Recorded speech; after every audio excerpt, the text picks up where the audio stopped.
김용민 브리핑 일부 뉴스 매거진. 안녕하십니까. 여름 특집 4탄으로 함께할 7월 29일 금요일입니다. 지난 7월 18일에 있었던 김용민 브리핑 1주년 특집 뉴스 아카데미 리세팅 코리아 강연 실황을 나흘에 걸쳐서 보내드리고 있습니다. 세 번째 시간은 김종대 정의당 국회의원의 특강 정의로운 안보 자주국방의 비전을 보내드리겠습니다. 광고 듣고 시작하겠습니다. 조광래 중고차 대표 조광래가 들려드리는 오늘의 한마디. 내 그대를 생각함은 항상 그대가 앉아있는 배경에서 해가 지고 바람이 부는 일처럼 사소한 일일 것이나 언젠가 그대가 한없이 괴로움 속을 헤맬 때 오랫동안 전해오던 그 사소함으로 그대를 불러보리라. 조광래 중고차의 대표번호는 1800-9538. 고맙습니다.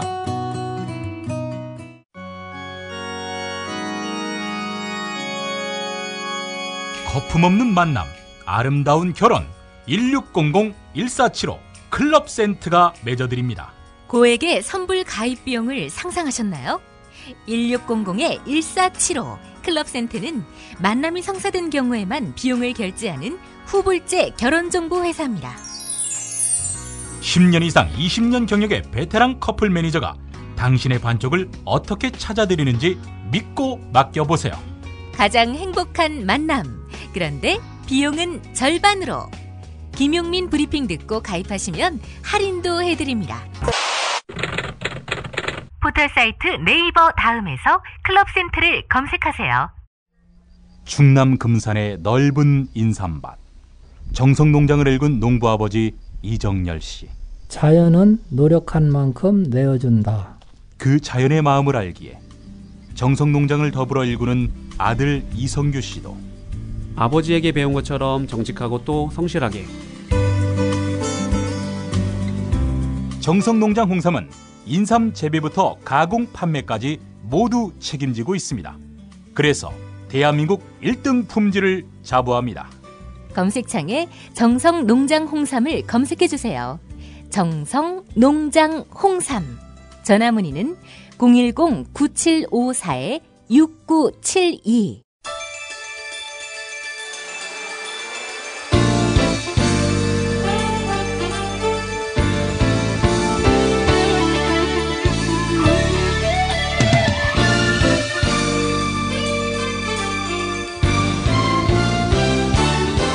김용민 브리핑 1주년 특집 뉴스 아카데미 리세팅 코리아 제4교시로 이어가겠습니다. 여러분 반갑습니다.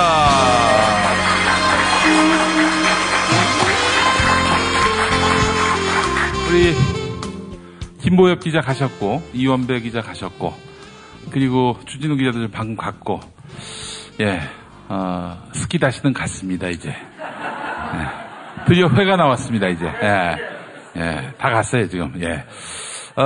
오늘 여러분 많이 기다리셨습니다. 앞에 너무 식전 행사가 좀 길었던 것 같은데 오늘 진정한 본좌를 모셨습니다. 김본좌. 사드 문제와 관련해서 사실 우리 김종대 의원님 섭외하기 전만 해도 이 사드 문제가 돌출되지도 않았던 그런 시점이었는데 정말 섭외를 너무 잘했습니다. 우리 정의당 소속이시고 국회 국방위원이시고 한민구 국방부 장관을 장난감으로 거의 정의당 김종대 의원님 모셨습니다. 뭐 더 긴 설명이 뭐가 필요하겠습니까? 여러분 큰 박수로 맞아주십시오. 네, 반갑습니다. 김종대입니다. 의원님 어떻게 요즘 사드 때문에 예기치도 않은 그런 바쁜 일정. 성주도 다녀오시고. 성주도 갔다 왔고. 글쎄, 여름 휴가가 이제 날아가는 거 아닌가 같은 불안감이 엄습하는데, 저는 국회 등원에서도 사무실에 30분을 앉아 제대로 일을 못 해본 것 같아요. 아이고, 원래 이렇게 바쁜 직업인가 싶어요. 그런데 이제 7월 들어올 때 조금 살만하다 싶었거든요. 근데 난데없이 날벼락처럼 사드 배치 결정이 났죠. 예. 이러면 저 여름 휴가 날아가요. 이제 또 국면이 장기화될 태세 아닙니까, 지금? 아니 그런데 초반에 너무 충격과 혼란이 아주 극대화되는 양상으로 이게 터지니까 예. 사실은 서울에 있는 저만 해도 이렇게 충격적인데 하물며 그 부지로 선정된 성주에서는 어떻겠어요. 내려가서 아주 무거운 마음으로 올라왔습니다. 그러니까 이거 보통 사태가 아닙니다 지금. 일단 박근혜 대통령이 입장을 바꿀 가능성은 거의 제가 유천이 되는 것과 거의 비슷한 확률이 아니겠는가. 글쎄, 김영민 PD가 새누리당 입당하는 것에 비견되는 사건이 되겠죠. 아니 사실 앞서서 1교시에 나왔던 김보협 기자가 또 우리 중국의 관료들도 사드는 총선용일 것이다. 올 초에 사드 얘기 나왔을 때 이거는 총선용일 것이다라고 생각을 했고 잠시 총선 후에는 잠복했다가 대선 국면에 가서 다시 사드 카드를 꺼낼 가능성이 있다. 박근혜 대통령이. 이런 얘기를 했단 말이죠. 근데 갑자기 난데없이 7월에 사드 배치 확정에다가 성주로의 결정. 이거 어떻게 된 겁니까, 이게? 저도 총선용이라 그랬었어요. 그도 그럴 것이 올해 초까지만 하더라도 그게 배치할 만한 상황이 아니라고 봤거든요. 사실 저는 지금도 의심해요. 이게 완성된 무기가 맞냐, 정말 저렇게 배치되겠냐 하는데 실제 배치는 내년 말까지거든요. 이게 고약한 거죠. 내년 말까지로 이게 배치 시기가 설정됐다는 건 아주 고약한 겁니다. 그런데 지금은 사드의 실제 배치 여부보다는 배치 발표 그 자체가 정치적 이벤트가 되고 있어요. 사실은 이 점에서는 사드는 정치적 무기입니다. 아니 내년 말에 배치가 완료될 거를 아직 공동 검토도 안 끝났는데 한미 간에 공동 검토 중이었거든요. 그 검토 보고서가 안 나왔어요. 그런 와중에 배치와 부지가 결정된 거거든요. 이게 뭔 말이냐 하면은 여러분들이 이제 대기업 공채할 때 3단계를 거칩니다. 필기시험, 면접시험, 합격자 발표. 그런데 지금 필기시험 도중이라고. 이게 검토 단계란 말이에요. 그러니까 검토 보고서가 나오면 필기시험이 끝나는 거고 검토 보고를 양국 국방장관이 보고를 받고 국방장관끼리 협의하게 돼 있어요. 이게 면접시험이라면 사드가 이제 들어오는 면접시험이라면 마지막이 이제 부지와 발표입니다. 그런데 지금 필기시험 중에 바깥에서 합격자 발표가 난 거예요. 지금 이렇게 비정상적인 상황이에요. 그렇다면 필경 이것은 국방부가 예상한 프로세스가 아니고 청와대 서별관회의 즉 NSC 상임위에서 7월 7일 날 난데없이 결정이 된 거란 말입니다. 그렇다면 이 배경에 있는 거는 군사적인 논리가 아니겠죠. 그건 정치적 논리입니다. 그러니까 이런 현상이 가능한 것이고 7월 5일까지만 하더라도 검토 결과도 안 나왔는데 무슨 결정된 게 있냐. 장관 입으로 이렇게 말했어요. 근데 7월 7일 날 결정됐습니다. 믿어집니까? 그 배경에 있는 정치적인 논리가 몹시 궁금한데 제가 내일 현안 질문에서 이걸 따지는 거죠. 한민구 장관하고 이제 국무총리한테. 저희가 서두니까 이런 질문을 던지는데, 한민구 장관이 김종대 의원님을 굉장히 부담스러워 할 것 같아요. 아니, 국방부에서 자꾸 내가 무섭다는데. 전담팀도 구성되어 있다는. 그건 전담팀 만들어봤자 소용없다는 게 이번 대정부 질문에서 밝혀진 거 아닙니까? 그죠? 만들어봤자예요. 그런데, 이번 대정부 질문에서 이제 일문일답으로 하는데 저는 애드립이 많아요. 원고는 갖고 나갔지만은 현장에 답변을 보고 거기서 낚시질을 하거든요. 그러다 보니까 반도 못했는데 주로 한민구 장관 한 분만 약간 두들겨 팼다는 용어가 적절치 모르겠습니다만 그런 양상으로 됐는데 어쩐 일인지 준비를 잘 못 해왔다는 느낌이 들더라고, 현장에서. 그러니까 저는 더 집요하게 들어가고 이러다가 이제 끝났는데, 내일 또 만나잖아요. 그죠? 그러니까 한편으로는 좀 미안하기도 합니다만 어쩔 수 없습니다. 이건 공적인 일이니까. 제가 한민구 장관 멘트를 이제 날마다 편집을 하지 않습니까? 한 5분 얘기하면요. 한 20초만 거기 핵심, 나머지는 다 결까지. 쓸데없는 말, 덧붙이는 말, 부연. 딱 한 20초 빼놓고 나머지는 다 쓸데없는 말이에요.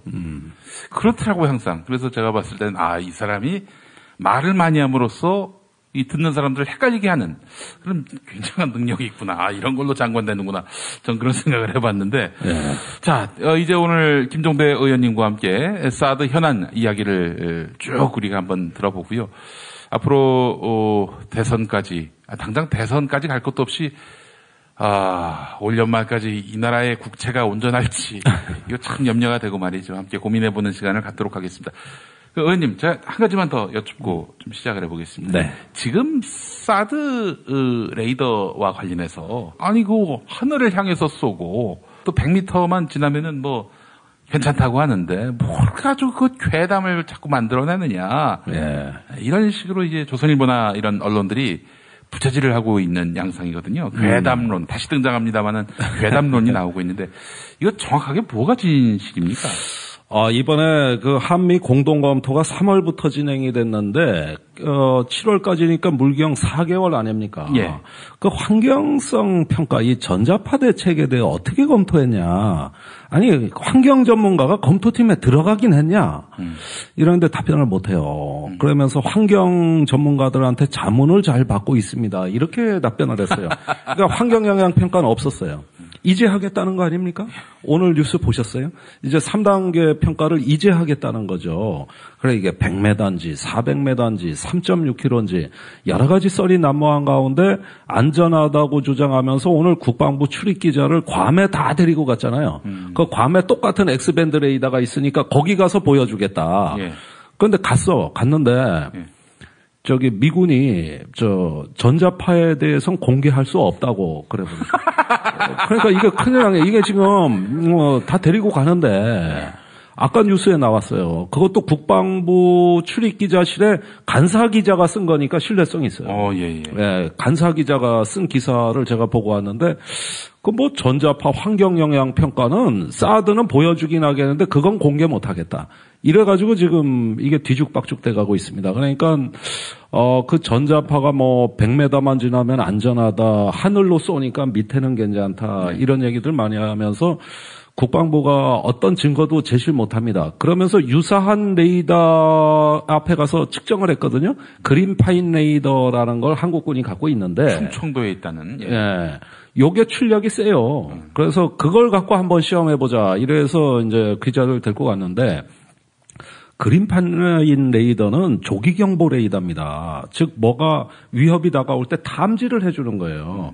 근데 X밴드 레이더는 그게 아니라 조기경보, 즉 탐지도 하지만 추적까지 다 해야 돼요. 그러니까 전파의 종류가 다르잖아요. 레이더가 다른 레이더예요. 그래서 비교 대상이 안 되는데 단순한 출력만 가지고 비교를 한다면은 어떻게 전파 종류라는 게 여러 가지가 있고 또 X밴드라는 X가 암호명입니다. 예. 이 주파수 대역이 군사 기밀이에요. 그래서 그 보안으로 붙인 그러니까 우리가 어떤 주파수 대역에서 극초단파 이게 WHO에서 이제 발암물질로 규정한 건데 이것에 어떤 효과가 있느냐는 그 레이더만 시험을 해봐야 되는데 지금 다른 레이더가 괜찮다고 하면서 그러므로 X밴드 레이더도 안전한다 이렇게 얘기를 하니까 들으면 들을수록 이해가 안 갑니다. 솔직히 그런 상황이에요. 이해가 가세요?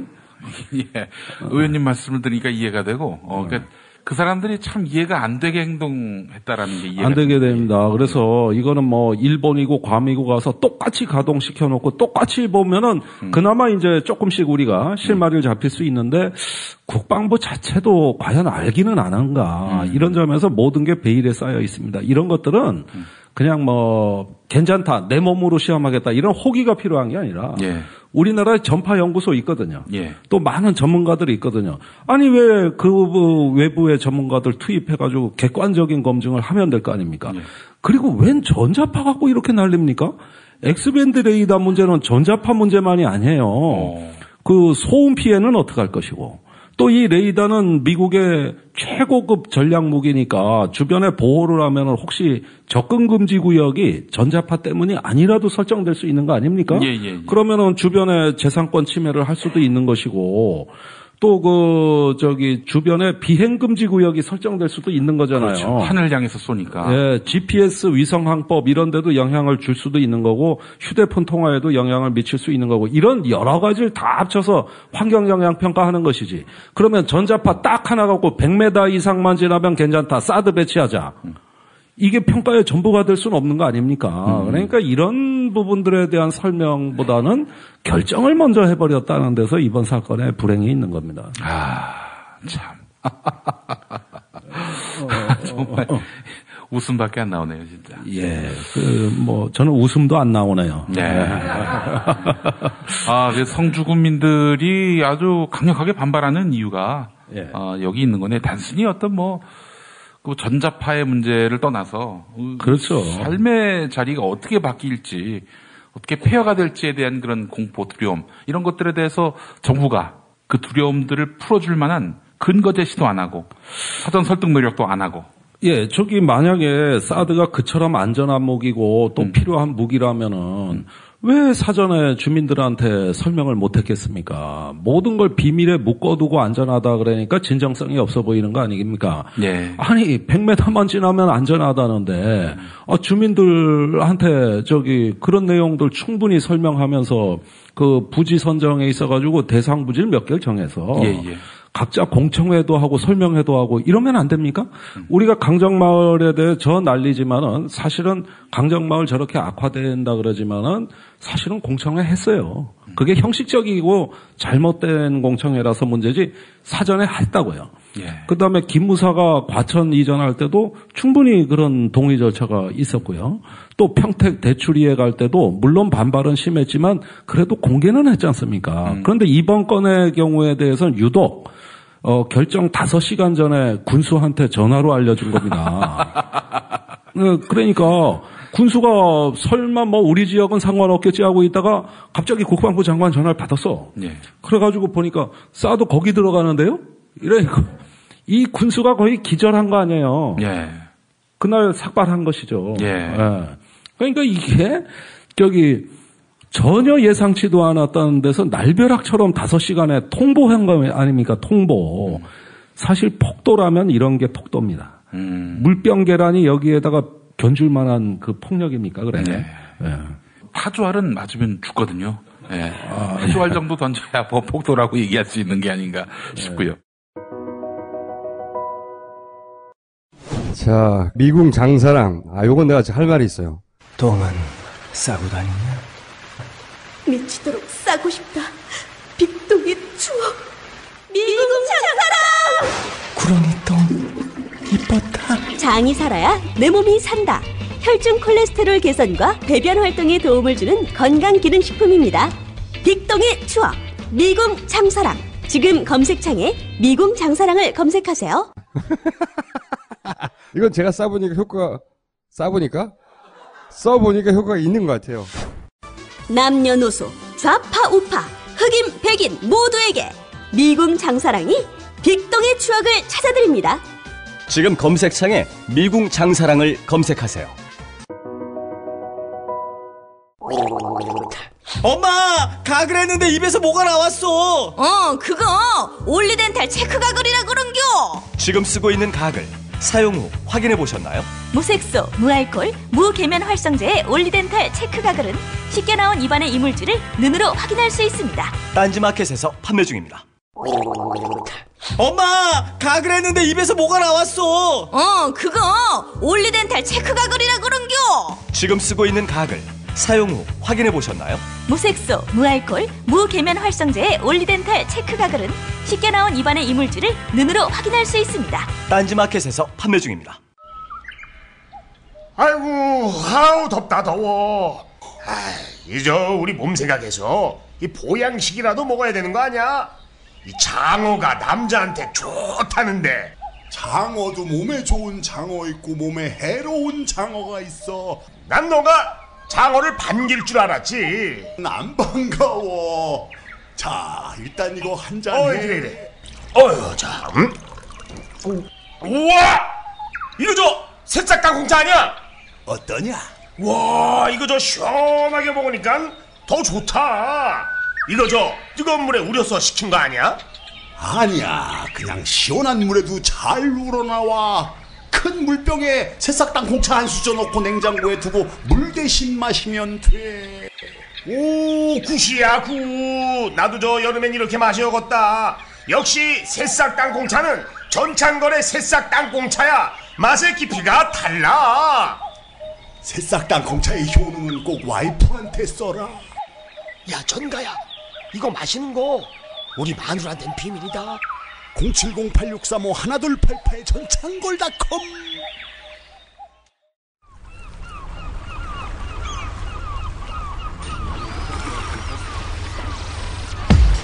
김용민의 뉴스 매거진 여름 특집 4탄과 함께하고 있습니다. 내일 마지막 5탄 예고해 주시죠. 내일은 이완배 민족의 소리 기자의 특강이 이어집니다. 재벌 극복 한국경제 반전의 열쇠다. 이게 제목입니다. 재벌에다가 온팡 몰아준 화나. 너 어떻게 생각하냐? 닥치라고. 하여간 좌파는 한국경제 성장의 원동력인 대기업을 죽이지 못해서 안달이야. 우리나라에서 재벌 기업 하나 망하면 무슨 일이 벌어지는 줄 알아? 무슨 일이 벌어지긴 우리 환희 스폰서 하나가 없어지는 거지. 안 그러냐? 롯데 스폰서님 닥치라고. SK, LG, 한화하고 사돈지간인 무한테 타격이 더 크지 않겠어? 닥쳐 이 새끼야. 자자, 두 분 그만 싸우시고요. 독점에 불공정 거래에 갑질에 성매매에 온갖 추문으로 재벌 개혁이 화두로 떠오른 요즘 아닙니까? 네, 내일 김용민의 뉴스 매거진 여름 특집 5탄도 기대해 주십시오. 허나 성주에 참외 먹으러 가자. 친박 민경욱이 보고 참외 깎으라고 하고 표 다 깎아 먹었는데 참외 좀 깎아 먹으면 어떠니? 닥치라고. 오늘 그래서 김종대 의원님께 지금부터 우리 강연을 듣는 시간을 가질 텐데 580여일 남았습니다. 이 정권이. 그때까지 우리가 생존할 수 있을지 그 부분부터 시작해서 총체적으로 우리 앞으로의 그 국방안보, 외교 어떤 방향으로 나아가야 될지 지금부터 좀 말씀을 나눠주셨으면 좋겠습니다. 알겠습니다. 그러니까 부족하나마 이야기를 좀 풀어볼까요? 저는 이번 총선을 겪으면서 물론 저도 이제 드디어 정치인이 됐습니다만은 사실은 어떤 시대적인 소명과 정치의 과제가 뭐냐 이런 점에서 참으로 많은 거를 보고 듣고 깨달았습니다. 저는 지난 20년과 앞으로 20년의 시대 정신이 바뀌는 중간에 올해 2016년 4.13 총선이 있다고 생각합니다. 저는 지난 20년의 우리 시대적 조류는 딱 한마디로 집약된다. IMF 시대의 확산기였다. 97년에 IMF를 겪고 우리 모두는 황량한 들판에 혼자 서 있는 듯한 허전함, 살아남아야 한다는 절박감, 남을 이겨야 된다는 경쟁심리, 이런 것 속에서 참으로 팍팍한 20년을 살아왔습니다. 그러다 보니까 주변 사람들이 동지요, 친구요, 이웃이 아니라 경쟁자요, 적이요, 남이 돼버리는 이런 인간관계의 확산기가 지난 20년간의 현상이었다고 봅니다. 그러면 앞으로 20년은 어떠냐? 지금 더 이상 IMF 시대가 이어질 것이냐? 그렇게 보지 않습니다.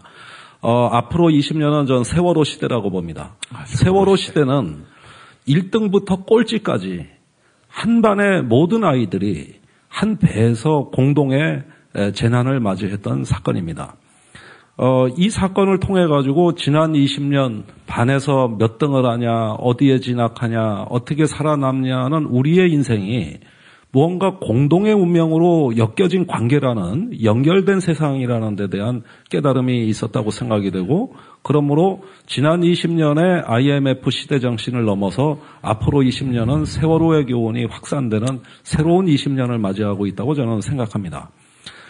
지난 IMF 시대에 우리는 매우 당혹스러운 어떤 사회 현상을 맞이했는데 바로 최대 다수의 최대 행복이라는 공리주의 원칙이 하나의 이데올로기가 되다 보니까 소수의 희생이나 약자의 불편함 정도는 당연히 사회가 감수해야 된다는 하나의 이데올로기가 끊임없이 확산돼 왔습니다. 그러다 보니까 다수를 위해 소수의 양보나 아니면은 어떤 희생은 불가피하다는 다수 보호 원칙, 이런 어떤 공리적 원칙이 결국은 확산이 돼 왔는데 이게 IMF 시대의 이데올로기였다면 이 이데올로기는 지금 붕괴되고 있습니다. 왜냐? 우리가 알았던 다수가 알고 보니까 언제든 내가 소수로 전락할지 모른다는 두려움과 공포에 떠는 다수였던 것이죠. 그러므로 다수와 소수, 강자와 약자의 경계선이 이제는 희미해져 가면서 그런 식의 구별이 무의미하다는 깨달음. 저는 이게 세월호 정신이라고 생각하고 그런 점에서 이제 우리는 무언가 공동의 운명으로 엮이고 있는 이 사드 문제도 마찬가지입니다만은 북한 미사일 하나만을 바라봤다면 사드가 들어오는 게 맞을지도 모릅니다. 그러나 더 넓게 지평을 확대해서 보면은 이 사드 문제가 결국은 우리의 공동의 운명이 어디로 갈지 모르는 이러한 불안감을 주는 지정학적 도전이 되고 있다는 데서 우리가 다 같이 우려하는 것이거든요. 결국은 나 개인이 아니라 우리가 어디로 가느냐에 대한 심각한 물음이 있는 게 세월호 시대입니다. 그것이 앞으로 20년의 시대라고 저는 진단을 합니다. 그러는데 이제 제가 여기서 진보정당의 초선 국회의원으로서 참 정치가 뭔지 여의도가 어떤 데인지 모르는 무경험자로서 정치를 시작할 때 굉장히 당혹스러운 게 한 가지 있었습니다. 저는 진보정당의 이념은 당연히 약자를 대변하고 소수의 이익도 우리가 대변해 줌으로써 어떤 사회적인 가치를 부여하자. 이게 당연한 소명이라고 생각하고 했는데 막상 정치를 해보니까 그것은 참으로 기만적이더라는 것이죠. 우리가 소수 약자를 대변하는 진보정당이라고 합니다만은 잘못 대변하면은 오히려 그 소수 약자를 더 죽일 수도 있다는 무서운 현실에 가슴이 섬찟섬찟해진 겁니다. 대표적으로는 세월호가 그랬습니다. 세월호는 우리는 여전히 진실에 대한 갈증이 있고 또 거기서 희생된 우리의 아이들이 무언가 그 희생의 어떤 의미 또 앞으로 우리 사회를 개선하는데 중요한 교훈을 남겼다고 생각하고 대변을 했습니다만은 그 이전에 이미 세월호를 잘못 대변함으로써 망가뜨린 사건은 따로 있었습니다. 그거는 단원고 학생들 특례 입학이었어요. 그리고 세월호 특별법에 단원고 학생들은 대학에 그냥 간다는 이 기사가 집중적으로 조선일보에 실리고 나가지고 세월호는 완전히 왜곡됐습니다. 다시는 지금까지 회복이 안 돼요. 결국은 20대 70%가 세월호 특별법 개정돼야 된다고 지지 여론을 보냈는데 단원고의 학생들은 대학에 그냥 간다. 이런 어떤 기사 한 건으로 70% 반대로 돌아선 겁니다. 이게 우리 사회예요. 그러니까 그 이유는 뭐겠습니까? 열심히 공부해서 대학 가는 아이들을 모독했다고 생각하는 것이죠. 이게 약자에 대한 잘못된 대변의 논리입니다. 약자와 소수가 있다 하더라도 이렇게 대변을 하니까 그 약자가 다수의 적이 돼버리는 거죠. 이게 초반에 깔리고 나서 오늘날까지 세월호 특별법 문제를 아무리 얘기한다 한들 사실은 불리한 지형에서 싸우고 있는 겁니다. 저는 똑같은 경험을 했습니다. 제가 얼마 전에 구의역에서 그 스크린 도어를 고치다가 전동차가 오는 걸 모르고 결국은 치여서 사망한 김군 사건. 그 김군은 19살인데 우리 아들하고 나이가 똑같습니다. 우리 아들도 고졸 취업자예요. 그런데 이 사건을 보면서 그 김군은 140만 원을 벌어서 한 달에 40만 원을 쓰고 100만 원을 저금했습니다. 그거는 뭐냐면 언젠가 대학에 가겠다는 꿈이 있었기 때문에 악착같이 벌었던 것이고 끼니 한번 제대로 못 때우고 컵라면으로 하루를 보냈습니다. 그렇게 해서 100만 원씩 맞던 것이죠. 그런데 이 청년이 사망 직전까지 피켓 시위를 했는데 그 피켓 시위 내용은 자기 회사에 23명의 병역미필 취업자가 있었던 겁니다. 고졸이죠. 그런데 어느 날 메트로에서 이 회사에다가 이 스크린도어 수리 용역을 주는 모기업, 그러니까 메트로가 이 23명의 고졸 병역미필자 전원을 해고하라고 통보했던 겁니다. 결국 김군은 병역미필자 차별하지 말라는 피켓 시위를 하다가 비극적인 사망을 맞이했던 겁니다. 그러면은 제가 국방위원으로서 그 마지막까지 절규했던 그 병역미필자가 불이익받고 차별받는다는 그 문제를 해결해주고 싶었던 것이죠. 그런데 제가 사용자 입장이라도 고졸 병역미필자는 언제 군대 갈지 모르는데 이게 숙련교육을 시킬 수도 없고 단기 근무를 하다가 군대 갔다 올 때까지 기다려서 양성할 수도 없고 이러면 제가 사용자 입장이라도 아무래도 불이익을 줄 것 같아요. 그러니까 결국은 이 병역 미필 장기 대기하는 고졸자는 그 자체로 노동 약자가 될 수밖에 없는 구조적 요인이 있으니까 이걸 고쳐주고 싶었던 겁니다. 그래서 고졸자들한테는 원하는 시기에 군대 가게 해주겠다고 이제 병역법 개정안을 예고했는데 즉각 SNS 상에서 저한테 대한 엄청난 공격이 들어왔습니다. 그 이유는 뭐냐 하면은 대학 안 갔다고 다 줄 서 있는데 앞으로 새치기 하자는 얘기냐. 이 얘기였던 것이죠. 왜 고졸자들한테만 특전을 주느냐 이 얘기거든요. 그런데 그 대학 진학자들하고는 아무 상관이 없는 얘기예요. 대학 진학자는 자동으로 병역이 연기되지 않습니까? 그렇다면 본인들은 어차피 늦게 가는 사람이고 이렇게 장기 대기하는 고졸자들은 본인이 원하는 때 보내준다고 해도 본인들한테 불이익이 없음에도 불구하고 이게 잘못 알려져서 고졸자들이 줄을 새치게 한다는 쪽으로 잘못 확산이 되니까 제가 엄청난 공격을 받은 것이죠. 자, 이런 것이죠. 약자를 저는 분명히 대변했습니다만은 이렇게 대변을 하니까 오히려 고졸자들에 대한 공격이 들어가고 결국은 이 싸움을 제가 더 이상 지속하기는 어려워져서 당분간 잠잠해질 때까지, 여론이 잠잠해질 때까지 이 문제는 일단 접었습니다. 자, 우리가 약자를 대변하고 무언가 사회적 정의를 실현한다고 하는 것이 왜 실패하느냐? 그것이 마치 다수에 대한 도전으로 비춰지더라는 것이죠. 이 대다수 사람들이 이것을 맞아, 저러한 소수 약자들에게도 우리와 같은 행복을 누릴 일반적 가치가 있을 거야. 이걸 일깨워서 다수에게 이 소수의 문제를 설득해내지 못하면은 결국은 소수를 대변한다고 하는 것이 다수에 의한 폭력을 더 유발시켰습니다. 오늘날 강정마을에서 세월호에서 우리가 보는 무수한 사건에서 실제 그러한 현상이 일어나고 있더라는 것이죠.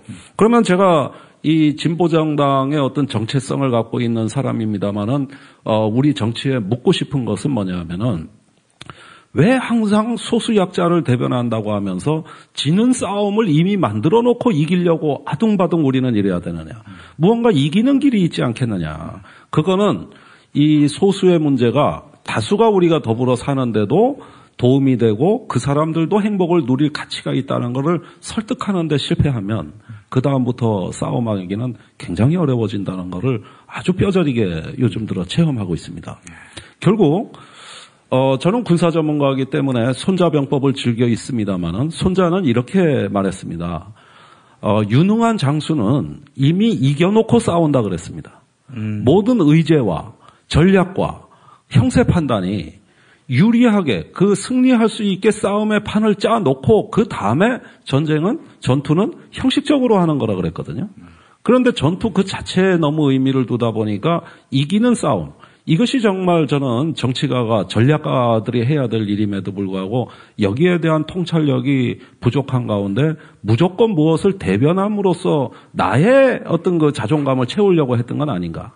이것이 정말 약자에게 도움이 되는가 하는 데 대한 성찰이 부족한 채로 구호만 외치고 집회에 참석하고 국회에서 공세만 퍼본 이름으로써 결국은 지는 싸움을 하게 됐다는 것은 이제는 우리가 다시 성찰하고 반성하고 재구성해야 될 사항이다. 이런 점에서 과연 약자를 대변한다는 것이 무엇인가에 대한 어떤 성찰과 반성이 저한테 정치를 시작할 때 처음으로 제기된 중요한 과제이자 도전이었습니다. 그리고 또한 이 국방 문제는, 군사 문제는 우리 아이들, 조카, 동생들이 군대 가 있지 않습니까? 우리가 군대를 사랑할 수밖에 없는 이유는 바로 그 이유 때문입니다. 우리 아이들이 가 있는데 어떻게 모른 채 합니까? 감싸주고 사랑하고 잘 지낼 수 있도록 도와줘야 되는데, 그런데 사실은 군대가 바로 이러한 어떤 그 도덕적 도전 내지는 우리한테 중요한 물음을 던지고 있습니다. 사실은 자살 예방자 수용소가 있다는 얘기는 이거는 21세기 문명 사회에서 있을 수 없는 현상이 군대에서 일어나고 있는 거거든요. 자살할 것 같은 아이들, 중증 우울증 환자들을 분리해서 이것을 수용소로 보내버린다는 얘기거든요. 그러니까 이게 일명 그린 캠프. 그런데 드디어 작년에 그 입소 인원이 3,000명을 넘어갔습니다. 그런데 그 3,000명은 그나마 부모 동의가 있어야 입소하는 인원이고 그 부모 동의가 없고 본인도 입소하기 싫어하는 중증이 또 있을 거 아닙니까? 이 사람들은 사단에서 비전 캠프라는 별도의 수용소에 또 지금 분리되고 있습니다. 아, 이름은 좋네요. 비전 캠프. 비전 캠프죠. 그런데 이런 현상이 왜 일어나는가 하면 바로 이게 군대에서 이런 어떤 그 현상이 벌어지고 있는 거를 질문하면은 바로 거기서 이런 논리가 나오는 것이죠. 군대라는 그 집단, 공동체, 다수를 보호하기 위해서는 어쩔 수 없이 시한폭탄과 같은 사고를 칠 것 같은 이런 인간 시한폭탄들을 분리해줘야 전체가 보호된다는 이런 논리죠. 역시 공리주의 아니겠습니까? 바로 이겁니다. 그러니까 그 끊임없이 색출하고 끊임없이 분리하는 이거는 군대 시각으로 보면은 우리가 인간 불량품을 빨리 골라내서 분리수거해버리자. 그래야 나머지가 재평가를 받는다는 이런 식의 그 이데올로기에 군대가 완전히 한몰이 된 것이죠. 저는 그거를 썩은 사과 골라내기라고 흔히 표현합니다만은 장사하시는 분들이 이제 과일 가게에서 쭉 그 사과를 진열해 놨는데 한 상자에 썩은 사과가 하나 있으면 무슨 일이 발생하느냐? 나머지 사과가 제값을 못 받는다고 보는 겁니다. 그러니까 그거를 골라내야 나머지 사과가 제값을 받을 수 있다. 이 썩은 사과 하나 때문에 내가 파는 사과 전체가 저평가받을 수 있는 거 아닙니까? 이런 식을 인간에게 적용한 것. 이럼으로써 결국은 저는 직접 들은 얘기입니다만 한 군단장이 여기에 입소되어 있는 아이들은 걸어다니는 시한폭탄입니다. 그 아이들을 야전에 그냥 보내서 내 부하 지휘관들한테 부담을 줄 수는 없지 않습니까? 이렇게 얘기하는 거를 직접 들었거든요. 그때 제가 느낀 것이 인간의 어떤 불량품을 분리수거해야 나머지 정상적인 인간이 보호될 수 있고 군대가 돌아갈 수 있다는 이러한 어떤 공리적 사고 아주 그것이 저변에 확산되어 있다는 사실을 듣고 깜짝깜짝 놀랍니다. 물론 제가 군대 생활하던 1980년대에도 고문관이라고 하는 조금 이상한 사람들을 지칭하는 용어가 있었어요. 90년대 고문관입니다, 제가. 아, 그렇습니까? 아니, 이렇게 똑똑하신 분이 고문관이면 그 군대는 어떤 군대야? 아, 근데 저보다 더 심한 고문관이 있어서 빛이 좀 안 났는데. 그런데 옛날에는 고문관이라는 게 같은 부대 내에 있다는 게 하나의 추억이었어요. 하나의 추억이었고, 설령 그 고문관이 조금 문제가 있다 하더라도 내가 그 고문관의 동기라면은 그 동기 고문관 편을 들어줬죠. 그러나 요즘 군대는 후임한테 내 동기지만 쟤는 성과를 못 내는 애고 기준에 못 미치는 애니까 선임 대접을 하지 말라고 시킵니다. 이게 바로 옛날과 달라진 것인데 그게 바로 해병대 기수열애라는 악명 높은 악습입니다. 이건 뭐냐 하면은 한번 찍히면 밥을 먹고 있는데 후임이 지나가다가 식판을 뒤집어 엎는다든지 그다음에 후임을 불러도 그 후임이 대접을 안 하는 겁니다. 이게 합의가 돼 있는 거예요. 그러니까 집단이 어떤 한 개인에 대해서 처벌을 하거나 배제할 수 있는 이런 어떤 새로운 룰로 조직이 된 겁니다. 그게 우리가 이제 군대 생활할 때하고 많이 달라진 점입니다만은 결국은 사회에서 경쟁에 낙오되는 사람을 돌볼 틈이 없고 그 사람들을 인간적으로 존중하고 배려해서 우리가 같이 손을 잡고 이 공동체가 운영되고 가야 된다는 이러한 어떤 최소한의 인간관계, 연대, 그다음에 서로에 대한 친절과 배려의 정신이 실종이 되고 그 자리에는 경쟁이라는 이데올로기가 모든 것을 대신하는 겁니다. 이 이데올로기의 독재가 바로 지난 20년간 IMF 시대였고 제가 군 지휘관들하고 얘기할 때 언제부터 군대가 이런 시계로 많이 바뀌었냐고 얘기하면 어느 지휘관이든 똑같이 대답합니다. IMF 세대가 군대 올 때부터입니다. 그때부터 군대 문화가 우리 때하고는 정반대로 바뀌기 시작했다. 이런 얘기는 많은 지휘관들이 하고 계시는 거거든요. 자, 보십시오. 이제 저성과자 퇴출이라든가 무슨 어떤 노동 현장에서 벌어지는 일, 군대에서 벌어지는 일 똑같지 않습니까? 사회적 약자에게 우리는 특전을 베풀 여유가 없고 그러므로 다수를 보호하기 위해서는 그 약자를 잘라내버리는 이런 식의 어떤 배제와 차별의 이데올로기, 이것이 바로 지난 20년의 이데올로기였고 이것이 군대에서 있을 때 이걸 앞으로 어떻게 다른 패러다임, 다른 정신으로 바꿔주느냐가 정치인의 임무라고 생각이 되는데 우리 국방이 특히 그런 점에서 매우 심각하다는 점을 저는 느낄 수가 있습니다. 오늘 또 이런 어떤 사드 문제 또 한국이 이제 지정학적으로 처한 도전 이런 부분에 대한 얘기도 좀 많이 듣고 싶으실 건데 사실 저는 이 사드 문제가 성주에서 결국 부지가 결정이 되고 황교안 총리하고 한민구 국방장관이 성주에 갔다가 6시간 반 억류되던 시점에 성주에 가 있었습니다.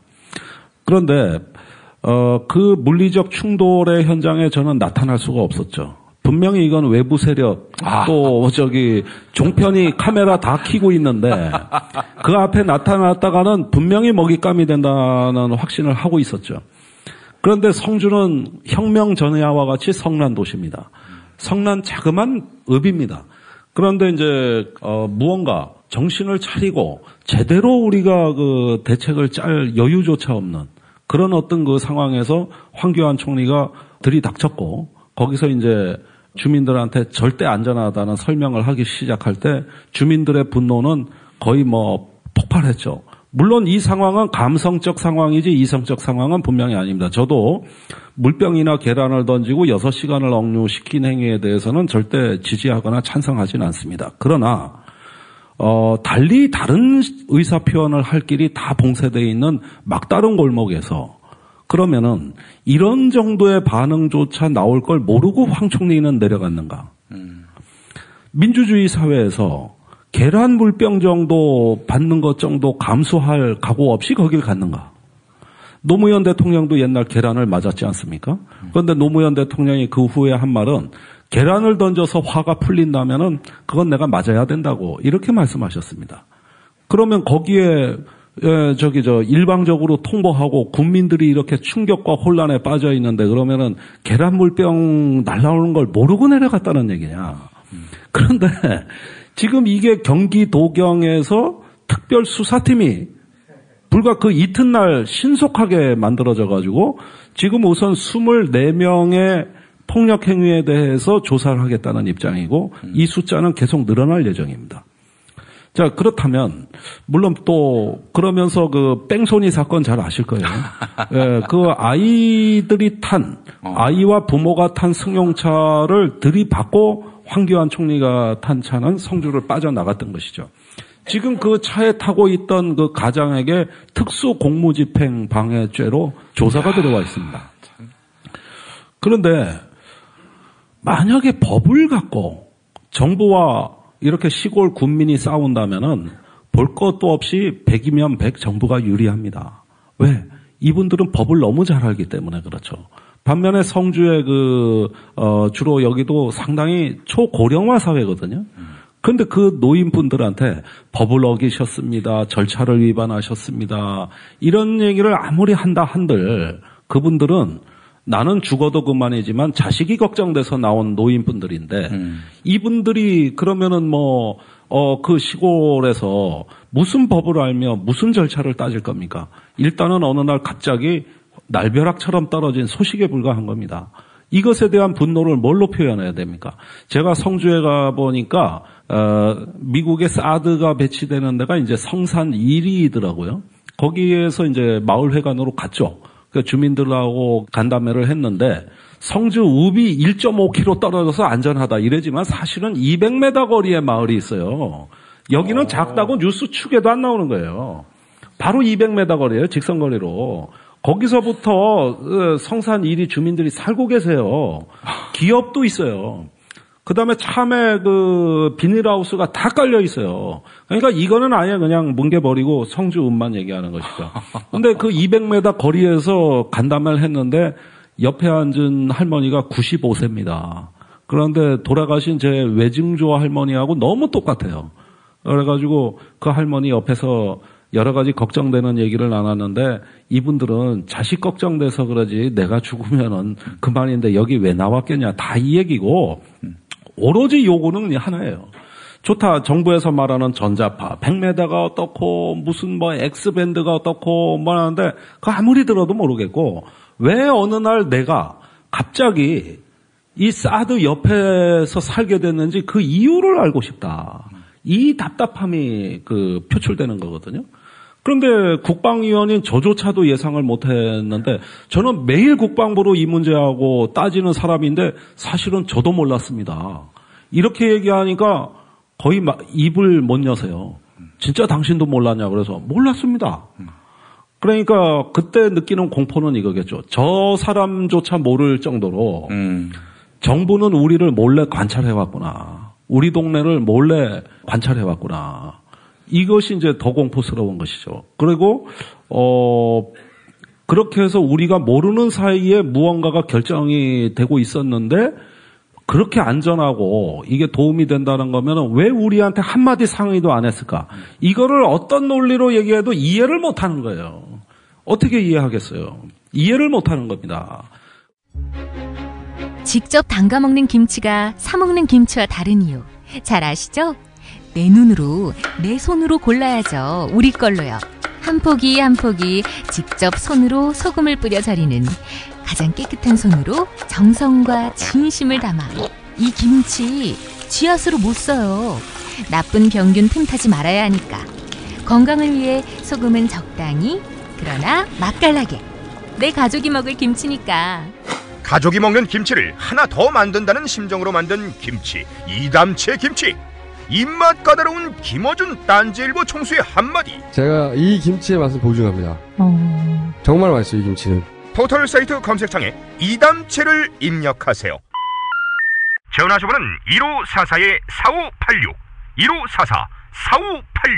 1544-4586. 서울, 경기, 인천 지역의 신축 빌라 정보 빌라타임즈 하나면 됩니다. 현장 나와주세요. 네, 여기는 새로 오픈한 현장입니다. 여기만이 아니라 분양 마감 현장이라면 빌라타임즈의 레이더를 피할 수 없습니다. 빌라타임즈 정보는 알찹니까? 당연합니다. 현장에서 직접 촬영한 퀄리티 높은 사진 여러 장이다. 지도 서비스, 무료 투어 서비스, 무료 상담 서비스까지.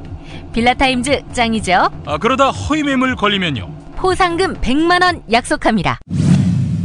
수도권 빌라에 관한 정직한 정보를 모았습니다. 빌라타임즈. 인터넷에서 만나세요.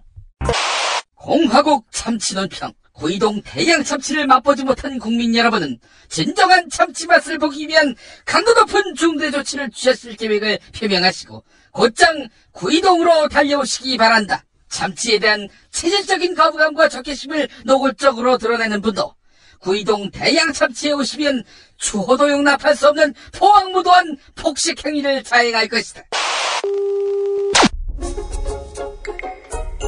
구이동 대양 참치. 월요일 참치데이 이벤트, 화요일 참치머리 서비스로 함께합니다. 주차장 걱정 마시고요. 대중교통은 서울 지하철 2호선 구의역 2번 출구에서 5분 거리입니다. 대양 참치 구의점 02-455-8087.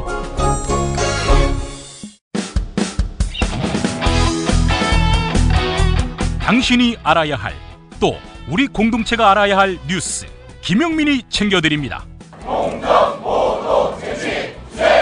지금은 제1부 뉴스 매거진과 함께하고 계십니다. 그런 와중에 이제 총리가 온 것인데 한 번 왔다 가고 딱 한 번 왔다 가고 벌써 대대적 수사전담팀이 꾸려져 있는 겁니다. 그리고 성주에는 경상북도의 의경은 다 와 있는 것 같더라고. 여기 이 작은 동네에 진짜 군민 반 경찰 반이에요. 이 많은 경찰이 여기에 몰려온 것만 해도 참 어마어마하고 대단합니다. 이렇게 치밀하게 그리고 신속하게 하루 만에 불법 탈법 행위를 다 해가지고 벌써 조사가 들어간다 그러면 이 싸움이 장기화됐을 때 나중에 제주도 강정마을처럼 또 구상권 청구할 거 아닙니까?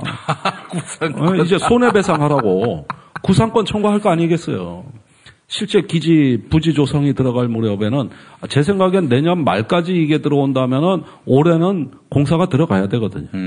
그러면은 그때 또 그 공사를 저지하는 세력하고 공사를 강행하는 세력 간에 이제 싸움이 벌어지게 되는데 이때 한번 사진에 체증이 되놓으면은 나중에 구상권 다 오는 겁니다. 지금 강정마을 같은 경우 보십시오. 34억의 구상권을 주민들과 활동가들 120명에게 청구했는데 그런데 이게 2011년에 불법 행위만 갖고 청구한 거라는 겁니다. 그러면 법원 판결에 따라서 2012년, 13년이 또 청구될 수 있다는 얘기예요. 강정마을 다 팔아도 그 돈 못 돼요. 그런데 강정마을에도 제가 여러 차례 갔습니다만은 정부가 최초에 기지를 짓고 숙소가 강정마을 쪽으로 더 치고 들어와서 공사를 할 줄은 정말 예상 못했습니다. 안 하겠다 그랬어요. 그런데 지금 가면 쥐어져 있습니다. 계속 안으로 들어오고 있는 것이죠. 그러다 보니까 결국은 그것이 이제 어떤 감정적 갈등이 앙금이 커지고 그것이 충돌로 빚어졌는데 실제 공사가 늦어진 총 손해액은 270억 정도 됩니다. 이 중에는 해군이 잘못 판단해서 공사 손실이 한 220억, 30억 됩니다. 그 돈에 대해서는 아무도 책임지는 사람이 없고 오로지 주민에 대해서만 구상권을 청구하겠다는 게 해군 입장입니다. 그러면은 다 같이 책임져야 되든가 또 이 공사가 늦어진 데는 제주도가 연기 요청을 하고 정치인들이 내려오고 제주도 의회가 결의안을 낸 것 때문에 연기된 측면도 크거든요. 그분들한테는 구상권 청구 안 하겠다는 거예요. 오로지 마을에 살거나 여기 와서 시위한 요 사람들의 국한해서만 구상권을 청구하겠다는 거예요. 결국은 이제 법원에 심리가 진행됨에 따라 곧 몰수가 들어갈 것이고 그 몰수가 들어가면은 이제 강정은 주민이 떠나야 됩니다. 다 버리고 떠나야 돼요. 그런데 이 프로세스가 지금 법적인 과정이 계속 가고 있는데 정부는 절대 멈출 생각이 없습니다. 이렇게 해서 결국은 또 하나의 어떤 군사화, 군사기지로 인해 가지고 어떻게 생존이 뿌리 뽑히니까 이것도 법으로 싸우면 무조건 정부가 유리합니다. 왜? 법을 잘하니까. 그리고 연평도는 또 어떻습니까? 여기는 중국 어선이 저렇게 활개치는 완전히 중국 바다가 됐는데 그렇게 된 이유는 두말할 것도 없이 남북한의 긴장이 조성이 돼가지고 NLL 부근에서 우리 어선 조업을 통제하고 군사적 논리로 가다 보니 이제는 해경이 중국 어선을 단속하는 세력이 아니라 우리 어선의 허가된 범위 이상의 조업을 그걸 통제하는 조직입니다. 우리 해경은. 그 다음에 중국 어선 가봤자 소용도 없어요. 몇백 척이 있는데 거기 해경 함정 하나 가면 명랑해전 합니까? 그 수백 척에 우리 몇 척으로 어떻게 한다고? 말도 안 되는 얘기고 단속할 생각도 없는 겁니다. 자, NLL 사수한다 그랬습니다. NLL 그래서 철통같이 지켰지만 사실은 빼앗기고 있지 않습니까? 무엇을 지킨다고 했지만 잃어버리고 있지 않습니까? 이렇게 돼가고 있는 것이죠. 여기도 안보 논리가, 군사 논리가 팽배한 결과 남은 것은 뭐냐 하면은 옛날에 연평도, 백령도 남부럽지 않게 잘 살던 시절을 먼 추억으로 하고 이제는 고기도 잡을 수 없는 죽음의 섬으로 바뀐 이것이 국가 안보의 결과라는 것이죠. 그 다음에 제가 이제 안보 민생의 마지막으로 이제 찾아가려는 게 접경 지역인데 남북한 확성기가 동시에 틀어댑니다. 아이고. 생지옥입니다, 생지옥. 그리고 툭하면 대북 단체가 전단을 살포한다고 대피하려는 겁니다. 이런 상황은 요 몇 년 사이에 갑자기 생겨난 겁니다. 그리고 여러분들 아십니다만은 강화도나 경기 북부에 혹시 가족 데리고 여행 가시는 분들은 이거 꼭 아셔야 됩니다. 예컨대 강화도를 갔다 돌아와서 보건소 가서 헌혈하시면 절대 안 됩니다. 이거 나중에 발각되면은 크게 낭패를 당하세요. 왜냐? 지금 올해 강화도 경기 북부에 말라리아가 대대적으로 창궐할 예정입니다. 그 이유가 뭔지 아세요? 왜 말라리아가 심각하냐? 1월에 북한이 핵실험하고 2월에 북한이 미사일 시험하고 북한에 보내는 말라리아 백신을 다 끊어버렸습니다. 그것도 인도적 지원이라고 해서 했는데 우리가 북한에 말라리아를 왜 줬는데 백신을 90년대 북한 경제난으로 인해 가지고 북한에 가축이 많이 줄어들었어요. 그러니까 흡혈 대상이 없는 모기가 90년대부터 갑자기 남쪽으로 대대적으로 넘어오기 시작해가지고 휴전선에서 남측 모기하고 만나 통일국가를 만들어버리는데. 그런데 남측에서는 말라리아가 퇴치돼 있거든요. 백신이 없어요, 우리가. 그런데 북한엔 그게 남아있으면서 한 해에 휴전선에서 군인 3,000명가량이 말라리아 환자로 입원했습니다. 이렇게 대대적으로 신종 질병이 확산되니까 아무리 방역을 한다 한들 소용이 없거든요. 그래서 이건 북한에 말라리아 백신을 준 거는 우리 자신을 위해서입니다. 그렇게 안 하면은 앞으로 접경 지역의 이 전염병을 어떻게 통제하냐는 거예요. 그런데 이게 북한 핵실험하고 무슨 관계가 있길래 이걸 또 끊어요. 그리고 그 무렵에 매년 우리가 북한에 지원하던 영유아 지원도 끊어버렸지 않습니까? 2월 16일 날 박근혜 대통령이 직접 지시했습니다.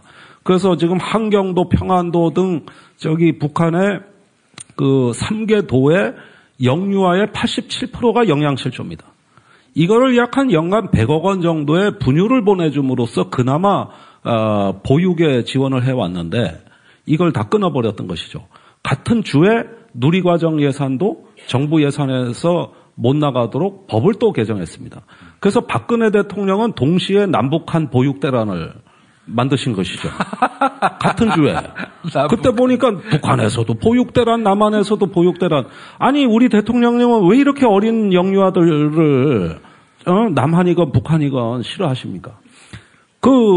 이게 핵 문제와 관련이 있는 문제라면 북한의 핵과 미사일 때문에 이것까지도 응징하겠다면 그런 피해, 그 다음에 그동안에 안보를 강조해 오면서 안보의 현장에서 사라지는 민생, 접경 지역에서, 강화도에서, 백령도에서, 연평도에서, 강정마을에서, 성주에서 보십시오. 온 군사적인 어떤 이유로 해가지고 이 민생이 속절없이 파괴가 될 때 그것을 갖다가 자기의 분노로 표현할 수밖에 없는 지금 인내의 한계에 달한 임계 상황이라는 걸 왜 모르신단 말입니까?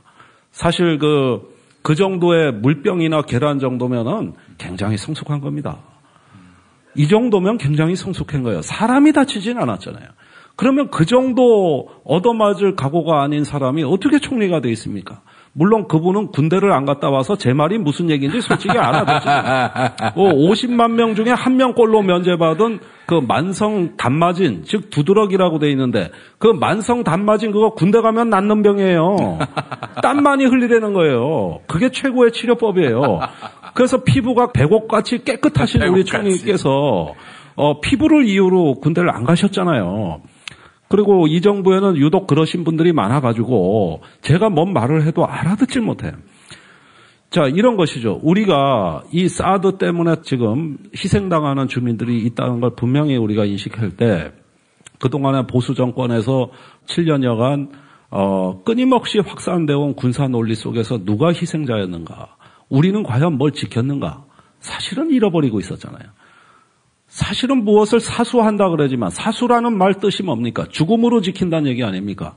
아니 잘 살자고 살아서 지키자고 하면 사수가 아니라 생수, 즉 더 우리가 지킬 가치가 있는 그 무엇을 만들어야 그것이 안보인 것이지 무엇을 희생시키고 민생이 사라지고 잃어버리고 그러면서 상실하는 가운데서 오로지 애국심과 국가 안보의 논리 하나만으로 이 모든 것을 참고 견디라고 하는 것은 매우 부당합니다.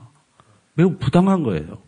그런 것들을 다시 살 수 있게 생존을 지켜줄 수 있는 아무런 대책도 없이 오로지 그 국가라는 어떤 다수를 보호하기 위해서 소수의 희생은 불가치하다는 이런 이데올로기만이 판치고 있는 겁니다. 그러므로 이제 결론을 내릴 때가 됐는데, 지금까지 이제 IMF 시대에 소수를 배제하는 걸로 우리의 이데올로기가 강화되어 왔다면 이제 그것은 정반대로 바뀌고 있다.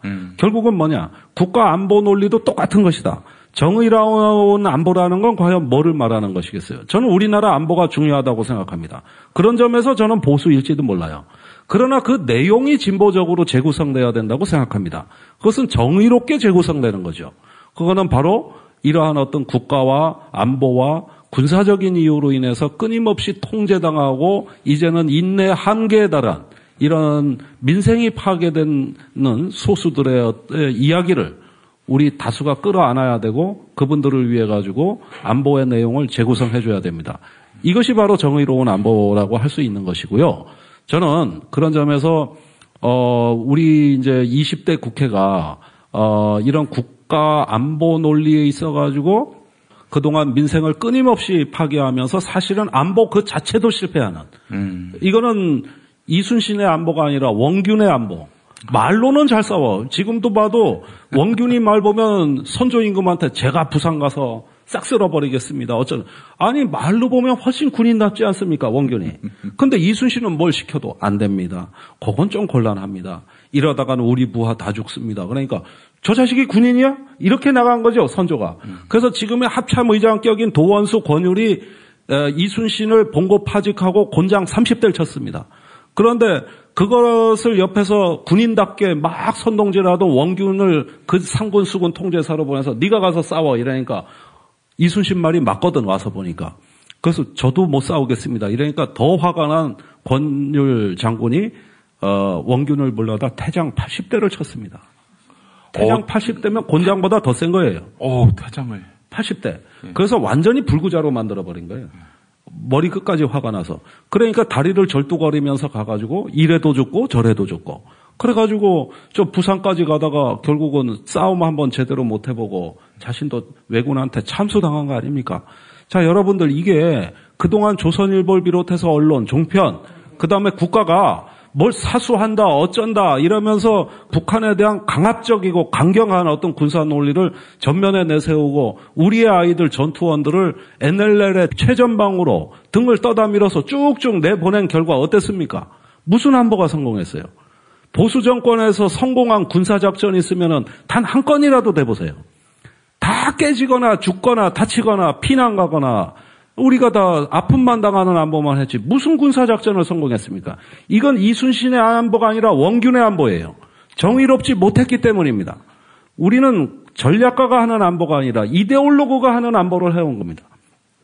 이데올로그는 말로 합니다. 전략가는 행동으로 합니다. 그런데 전략가는 있는 그대로의 현실을 보면서 어떻게 하면 우리가 결과로서의 안보, 즉 결과로서 좋은 안보를 만들어낼 것이냐. 자나깨나 정치에 신경 안 쓰고 전선만 바라보면서 사실은 싸우는 게 능사가 아니라 싸우지 않고도 결과로서 좋은 안보를 이끌어냈다면 그거를 최고로 칩니다. 그런데 이 정부는 툭 하면은 그 결전의 의지를 고취하면서 수시로 전투원들을 앞으로 내몰았고 등 뒤에서 떠밀어서 바다에서 육지에서 계속 죽어서 나오고 피난 가고 그러면서 안보의 결과가 형편없이 나빠졌는데 이게 바로 선조 임금과 원균의 안보가 아니라면 뭡니까?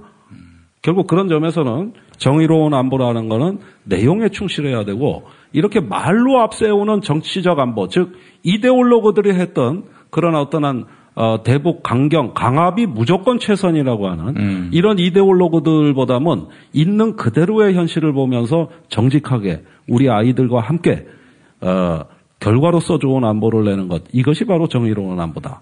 그리고 그것에 이데올로기적인 측면을 걷어내면서 우리가 부대에서 조금 모자란 아이가 있고 또 성적이 안 나오는 아이가 반에 있다 할지라도 더불어서 함께 갈 수 있는 게 세월호 정신이다. 안보도 그렇게 바뀌어야 된다. 이 문명사회의 수치라고 할 수 있는 그린 캠프는 당장 없애야 된다. 저는 그것이 저희가 20대 국회에서 국방에서 또 저와 진보가 반드시 구현해가야 할 방향이라고 생각하고 이것으로 결론을 내리면서 이 행복한 강의를 마치겠습니다. 이 국방안보 강연에 이런 뭉클함을 선사할 수 있는 연사가 세상에 몇이나 더 있을까 이런 생각이 들고요. 여하간 참 국민 전체가 지금 그 그린 캠프, 비전 캠프에 가야 될 상황입니다. 그렇지 않습니까? 집단적인 우울증에 지금 시달리고 있는 상태인데, 이런 상황을 타개할 수 있는 길은 역시 아는 시민들이 뜨겁게 싸우는 길밖에 없겠다 이런 생각이 들고요. 여보, 나 오늘 우리 집하고 아버님 댁 화재보험 가입했어. 뭐라고? 아이, 놀라지 마. 다 합쳐서 월 10,000원이라고. 월 10,000원 화재보험 카페에서 가입한 거라니까. 월 10,000원 화재보험 카페에서 집 2채를? 남들은 집 한 채를 30,000원에서 40,000원에 가입하던데? 화재와 배상 책임은 기본이고 도난, 보이스피싱까지 보장해준대. 정말? 대박! 텔레비전, 냉장고, 김치냉장고, 에어컨, 세탁기, 전자레인지 고장나면 수리비용까지 보장해준다고. 월 10,000원 화재보험 카페라고 했지? 나도 알려줘. 우리 친정도 가입하게. 10,000원 화재보험 카페. 전화번호 02849-9730. 한 집이 가입해도 또 두 집이 가입해도 월 10,000원인 화재보험 카페 02849-9730으로 전화하시면 10년차 베테랑 손해보험 전문 설계사가 연중 무휴 상담해드립니다. 메모 못하셨나요? 전화번호 02849-9730. 식당, 다중이용업소, 공장, 교회, 사찰 등 모든 업종의 화재보험과 배상 책임보험도 상담해드립니다. 어머님, 아버님, 오래오래 건강하세요. 개업 축하합니다. 돈 세다 잠드소서. 결혼을 축하합니다. 형부, 우리 언니 반품은 안 됩니다. 차장 승진하신 주과장님, 주차장 되신 거 축하해요. 우리 같이 산 게 벌써 7년이나 됐네. 썩 짜릿했던 시간이었어. 선생님, 저도 사람이 되는군요. 선생님 덕분입니다. 하늘나라 가셨을 거예요. 곧 다시 만날 거고요. 태어나서 처음으로 여자에게 보내는 꽃이야. 너랑 닮은 꽃. 생일 축하해. 사랑과 축하, 위로가 있는 곳에 좋은 사람과 플라워. 1566-0263 1566-0263입니다. 지금처럼 사는 게 싫습니까? 전복을 원하십니까? 그렇다면 와우 전복을 드십시오.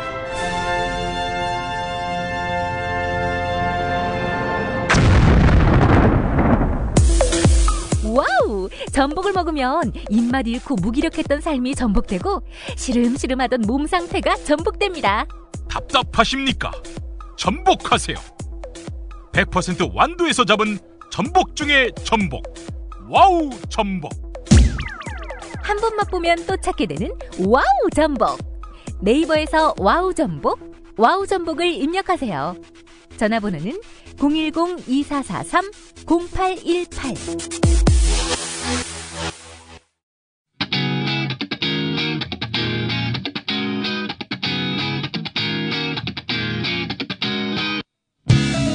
북한에 솥대를 몰고 들어가신 왕 회장님, 요즘 남북관계 어떻게 보고 계십니까? 개성공단도 그렇고 설비와 공간을 우리 돈으로 만들어줬는데 이걸 다 북한한테 넘겨주고 철수하다니 이게 제정신이야? 이 회장, 당신은 장사꾼의 한 사람으로서 어떻게 생각해? 정말 그 마누라와 자식 빼고는 다 바꿔야 해요. 이게 정권인지 말밥 그릇인지. 아니, 다 바꾸라고 하면은 당신네 회사 직원들도 다 바꿔야겠네. 그거 당연하죠. 제 성매매 비디오, 이 서서히 공작의 냄새가 나지 않습니까? 뭔가 의혹이 터지면은 그 삼성 간부라는 놈들 그때마다 착착 해명을 해요. 내가 성매매 했다는 걸 밑자락으로 깔고 이 자식들의 소행이야. 내가 주는 월급을 받고. 레임덕이구만, 레임덕. 아니, 그 회장이 쓰러졌다고 레임덕이 오다니. 평소에 얼마나 직원들한테 원한을 품게 만들었으면은. 그래도 저는 행복한 편이죠. 왕 회장님처럼 살아계실 적에 레임덕이 온 게 아니니까요. 왕자의 난, 그 잊지 못하는 국민들 많던데요. 이 회장, 너 죽을래? 이미 전 죽었습니다. 다시 한신대 신학대학원으로 가보시겠습니다. 김종대 의원 나와라. 오바.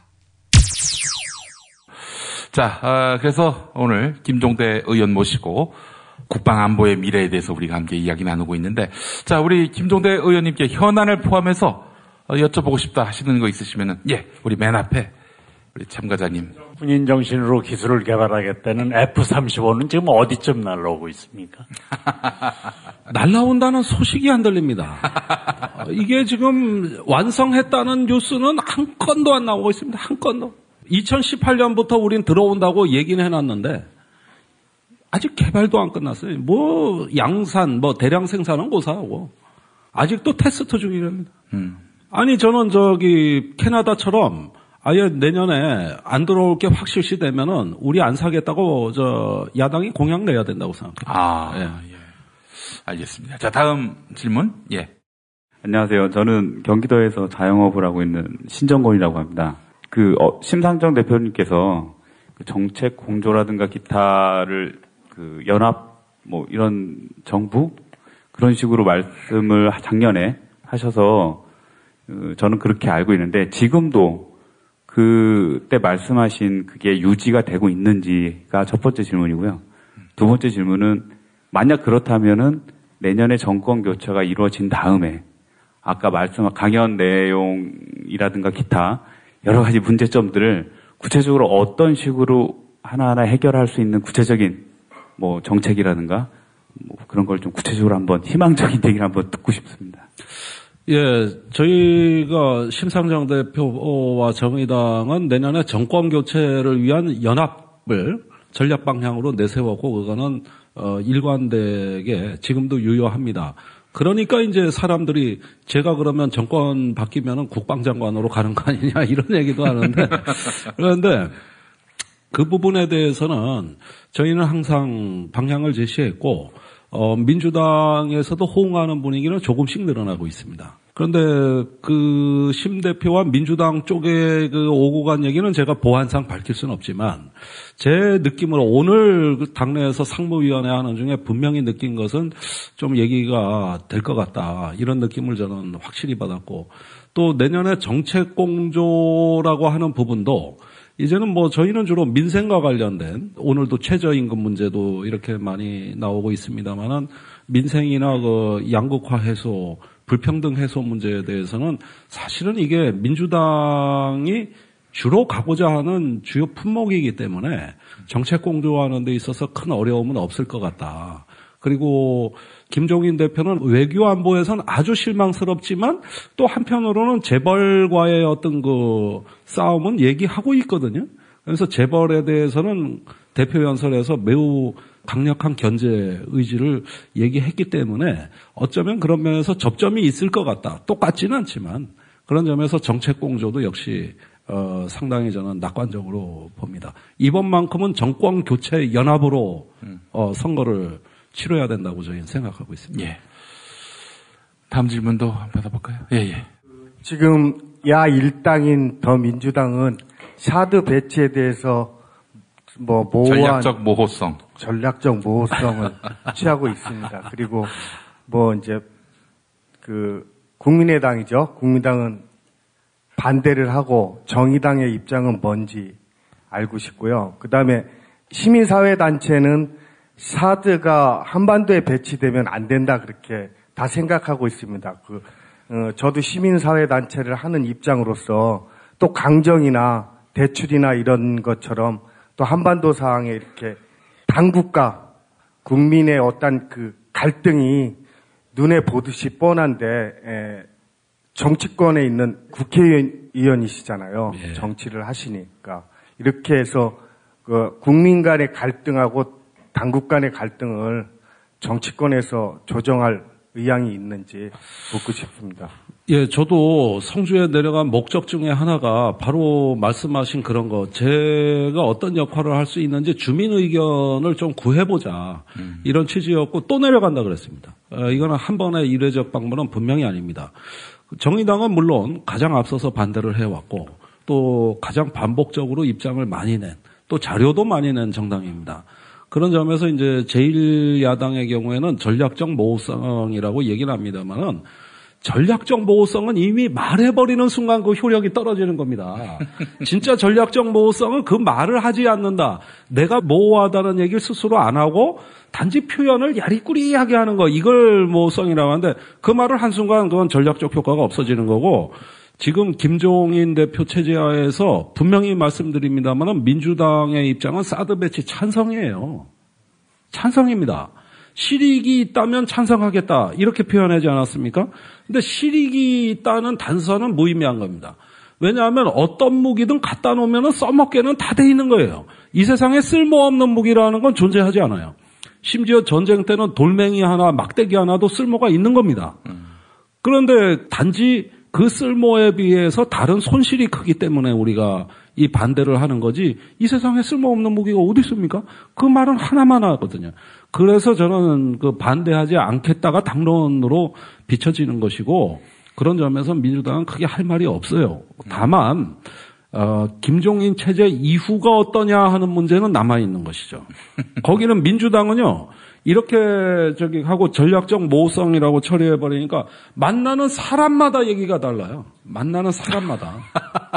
다 각기 다른 얘기예요. 그러니까 그런 점에서 이제, 그런데 단지 민주당이 요 며칠 사이에 진전된 거는 국회 비준동의는 해볼만 하겠다.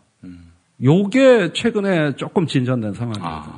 예. 그래서 저는 그런 점에서라도 그것만이라도 진전된 게 있다면은 그거라도 같이 하자. 국회 비준동의 밀어붙이자. 국회 사드 특위 만들자.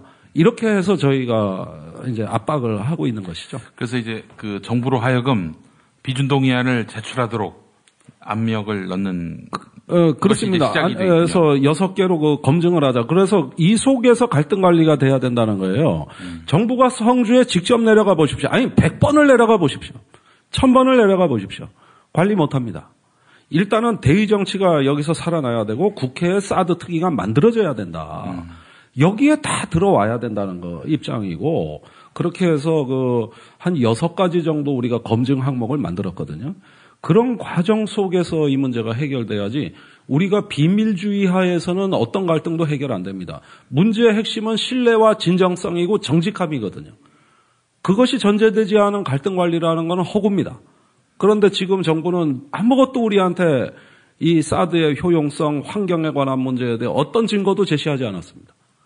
그러면서 정부를 도와달라는 건데 도와주고 싶어도 몰라서 못 도와주겠어요. 그런 형편이거든요. 그래서 이 문제는 비밀주의의 장벽을 혁파하고 우리가 철저한 국민적 검증 위에서 6가지 항목에 대한 검증 결과를 가지고 끊임없는 치열한 싸움을 할 때까지 사드 결정은 무기한 연기하자는 게 일단은 방법론이고 실 내용은 저희는 반대죠. 네. 너무 합리적인데 정권이 합리적이지 않으니까 이게 통하지 않는 것 같습니다. 자, 또 질문 한번 받아볼까요? 예, 저 맨 뒤에 포천에서 오신 기자님. 예, 안녕하세요. 포천뉴스 양상영 기자라고 합니다.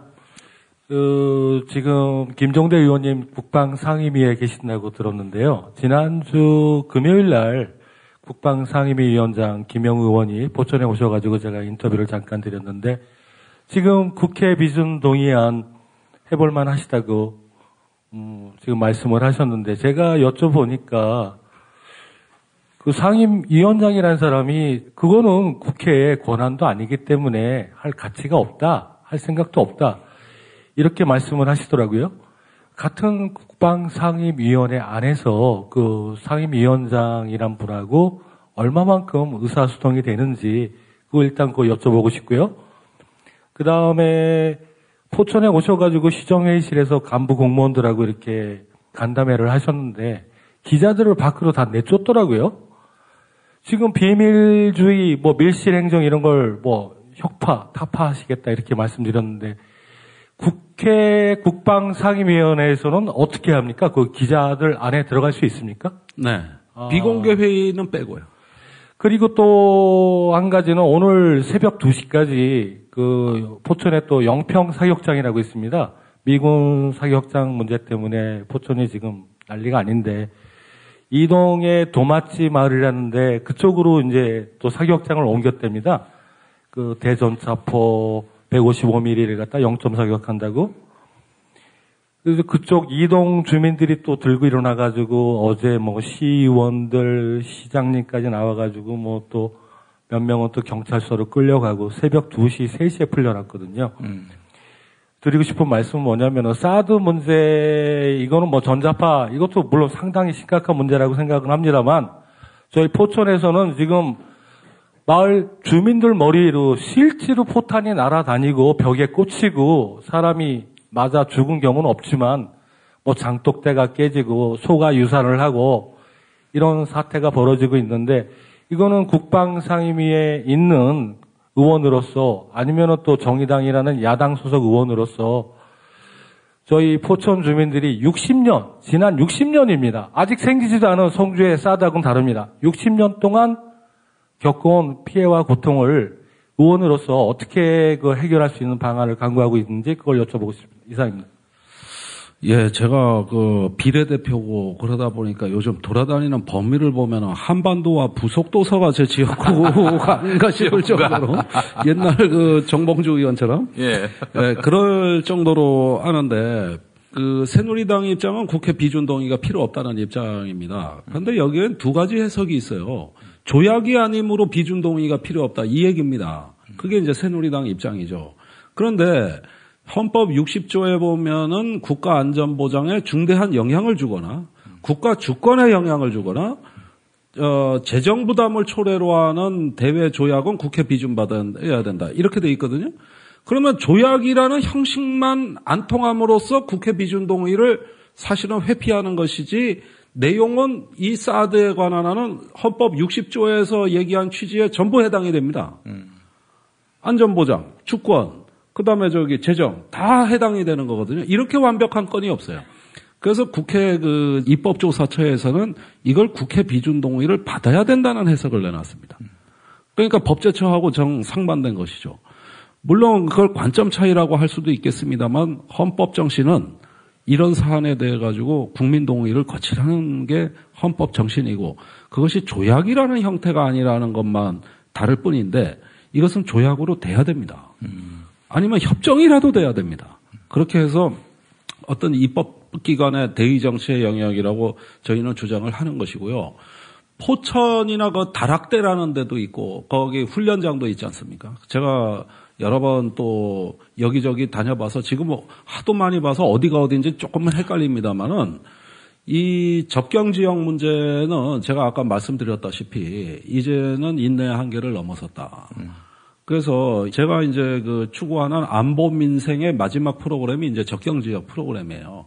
이제 도서 지역은 거의 돌아볼 만큼 돌아봤고 성주도 가봤고 그러는데 이제는 최전방으로 한번 가서 이 문제를 살펴보자 해서 안보 민생 프로그램이죠. 그런데 제가 이렇게 많은 지역을 다닐 때마다 똑같은 현상은 뭐냐면은 그 지역구 의원은 한 번도 안 와보더라. 이 얘기를 다 듣고 있어요.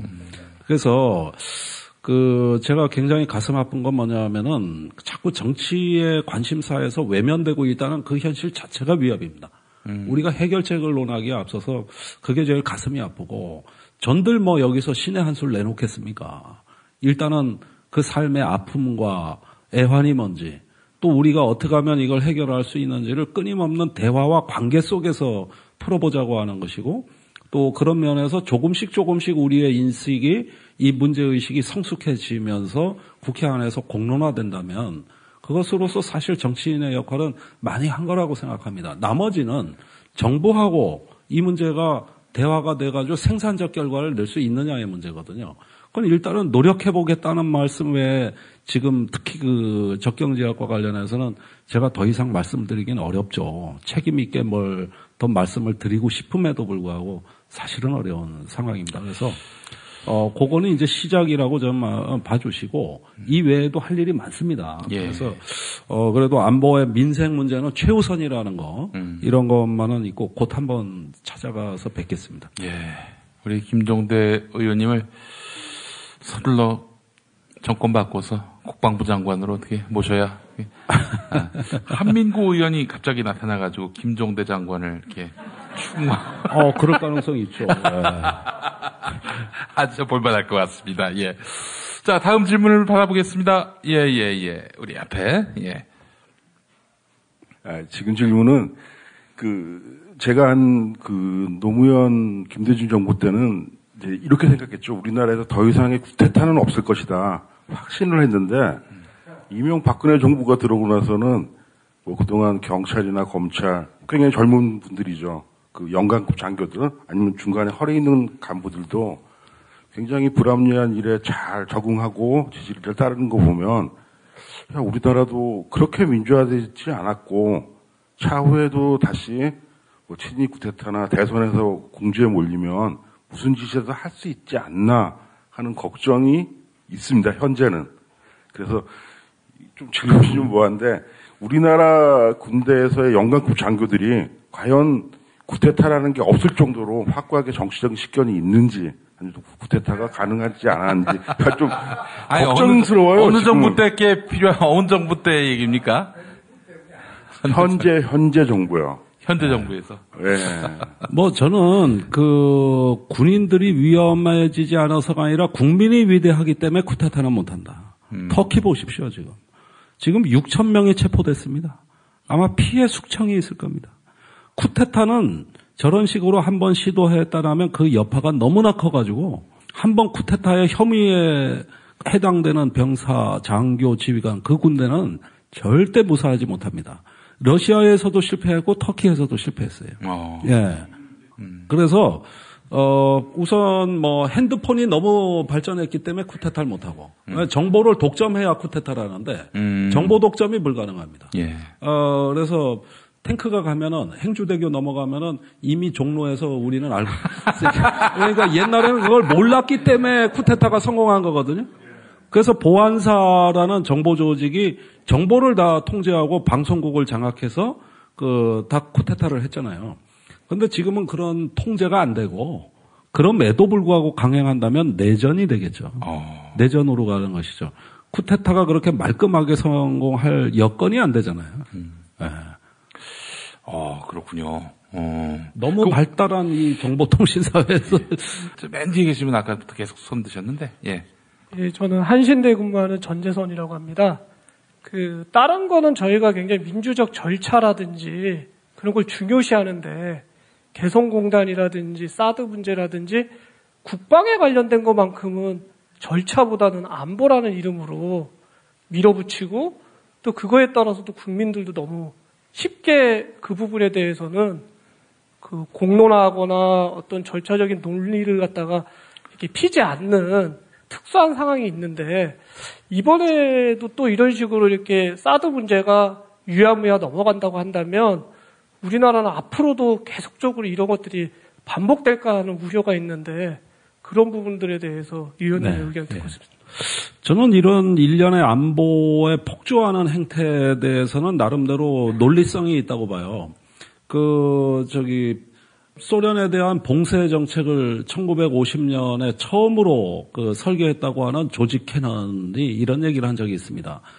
나는 민주주의가 이 강을 실만한 몸집을 가진 선사시대 동물에 바늘만한 뇌를 갖고 있는 아주 우매한 거라는 불쾌한 상상을 가끔 하곤 한다. 그러니까 지금 우리의 안보 논리의 극단적 이데올로그들이 생각하는 거는 민주주의가 공산주의에 비해서 우월한 제도지 유리한 제도는 아니다. 이렇게 항상 이야기를 하고 있는 것이죠. 그러니까 민주주의자는 안보에 있어서 불리하다는 인식을 항상 갖고 있어요. 그래서 국가안보나 이런 부분은 정치의 영역에 들어가서는 안 된다고 보고 다른 영역, 정치 바깥에서 이루어지는 영역이다. 이렇게 인식을 합니다. 그래서 그 영역이 바로 통치의 영역이라고 하는 것이죠. 그래서 정치와 통치의 영역을 구분하고 외교, 안보에 관한 어떤 국가의 행위는 정치 영역 바깥에서 이렇게 이루어지는 하나의 국가의 고유 영역이다. 이렇게 항상 보면서 필요하다면 국민을 겁을 줘서라도 어떤 안보상의 요구는 달성이 돼야 된다. 국민을 위해서라면 국민이 원치 않는 일도 해야 된다. 이런 게 이제 냉전 시대의 안보 우선주의자들의 기본 명제였다고 저는 생각합니다. 결국 우리는 안보를 정치의 영역에서 보고 싶어 합니다. 정치 아래에 군사가 있다고 보는 거예요. 그러나 어떤 경우에 군사적인 이데올로기 또 극단주의자들은 정치 영역 바깥에 있다고 보는 것 같습니다. 그게 바로 이제 통치 이렇게 되는 것이고 또 그것이 이제 정치에 반하더라도 안보를 위해서는 해야 되는 이런 것들로 되는 단계는 거의 이데올로기 단계다. 결국 우리가 민주헌정 체제에서 국방을 어떻게 통제하고 국민의 의사에 부합되도록 정치 아래에 위치시키느냐. 이것이 한국 사회가 다 민주화가 됐는데 요거 하나가 안 된 거예요. 그게 87년 9차 개정헌법으로 민주헌정 토대를 만들었고 93년에 드디어 민간인 정부가 출범했고 그러면은 마지막 한 가지 국방장관을 민간인으로 보내는 요거까지가 그때 완료했으면 그래서 정부의 통제에 군이 통제를 받도록 이렇게 시스템만 정비했으면은 민주주의와 안보가 그렇게 충돌하지 않았을 건데 그때 그 조치 하나를 안 해버리니까 그다음부터 민주주의에 반하더라도 안보는 우선시돼야 되는 이런 현상들이 있었고 그 뒤로 이제 정치 개입이라는 문제가 생겨서 지금까지 안보의 가치와 민주의 가치가 충돌하는 겁니다. 그러면 뭐가 더 중요하냐는 웃기는 질문이죠. 직사각형 면적구 하는데 가로가 더 중요합니까? 세로가 더 중요합니까? 아니 국가는 안보와 민주가 가로 세로 축을 이루는 건데 뭐가 더 중요하다 그러면서 상대방을 부정해버리는 이런 황당한 국가의 현실이 나타난 거예요. 이거는 가짜 프레임이잖아요. 허상이잖아요. 예.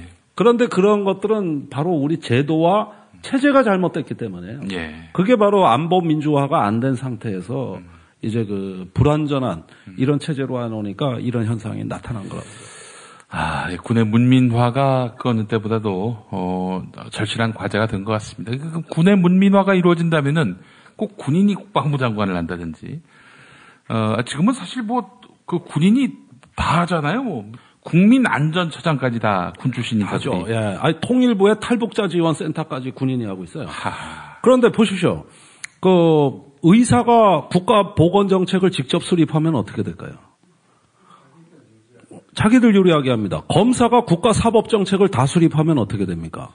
또 교사가 국가의 교육정책을 다 수립하면 어떻게 됩니까?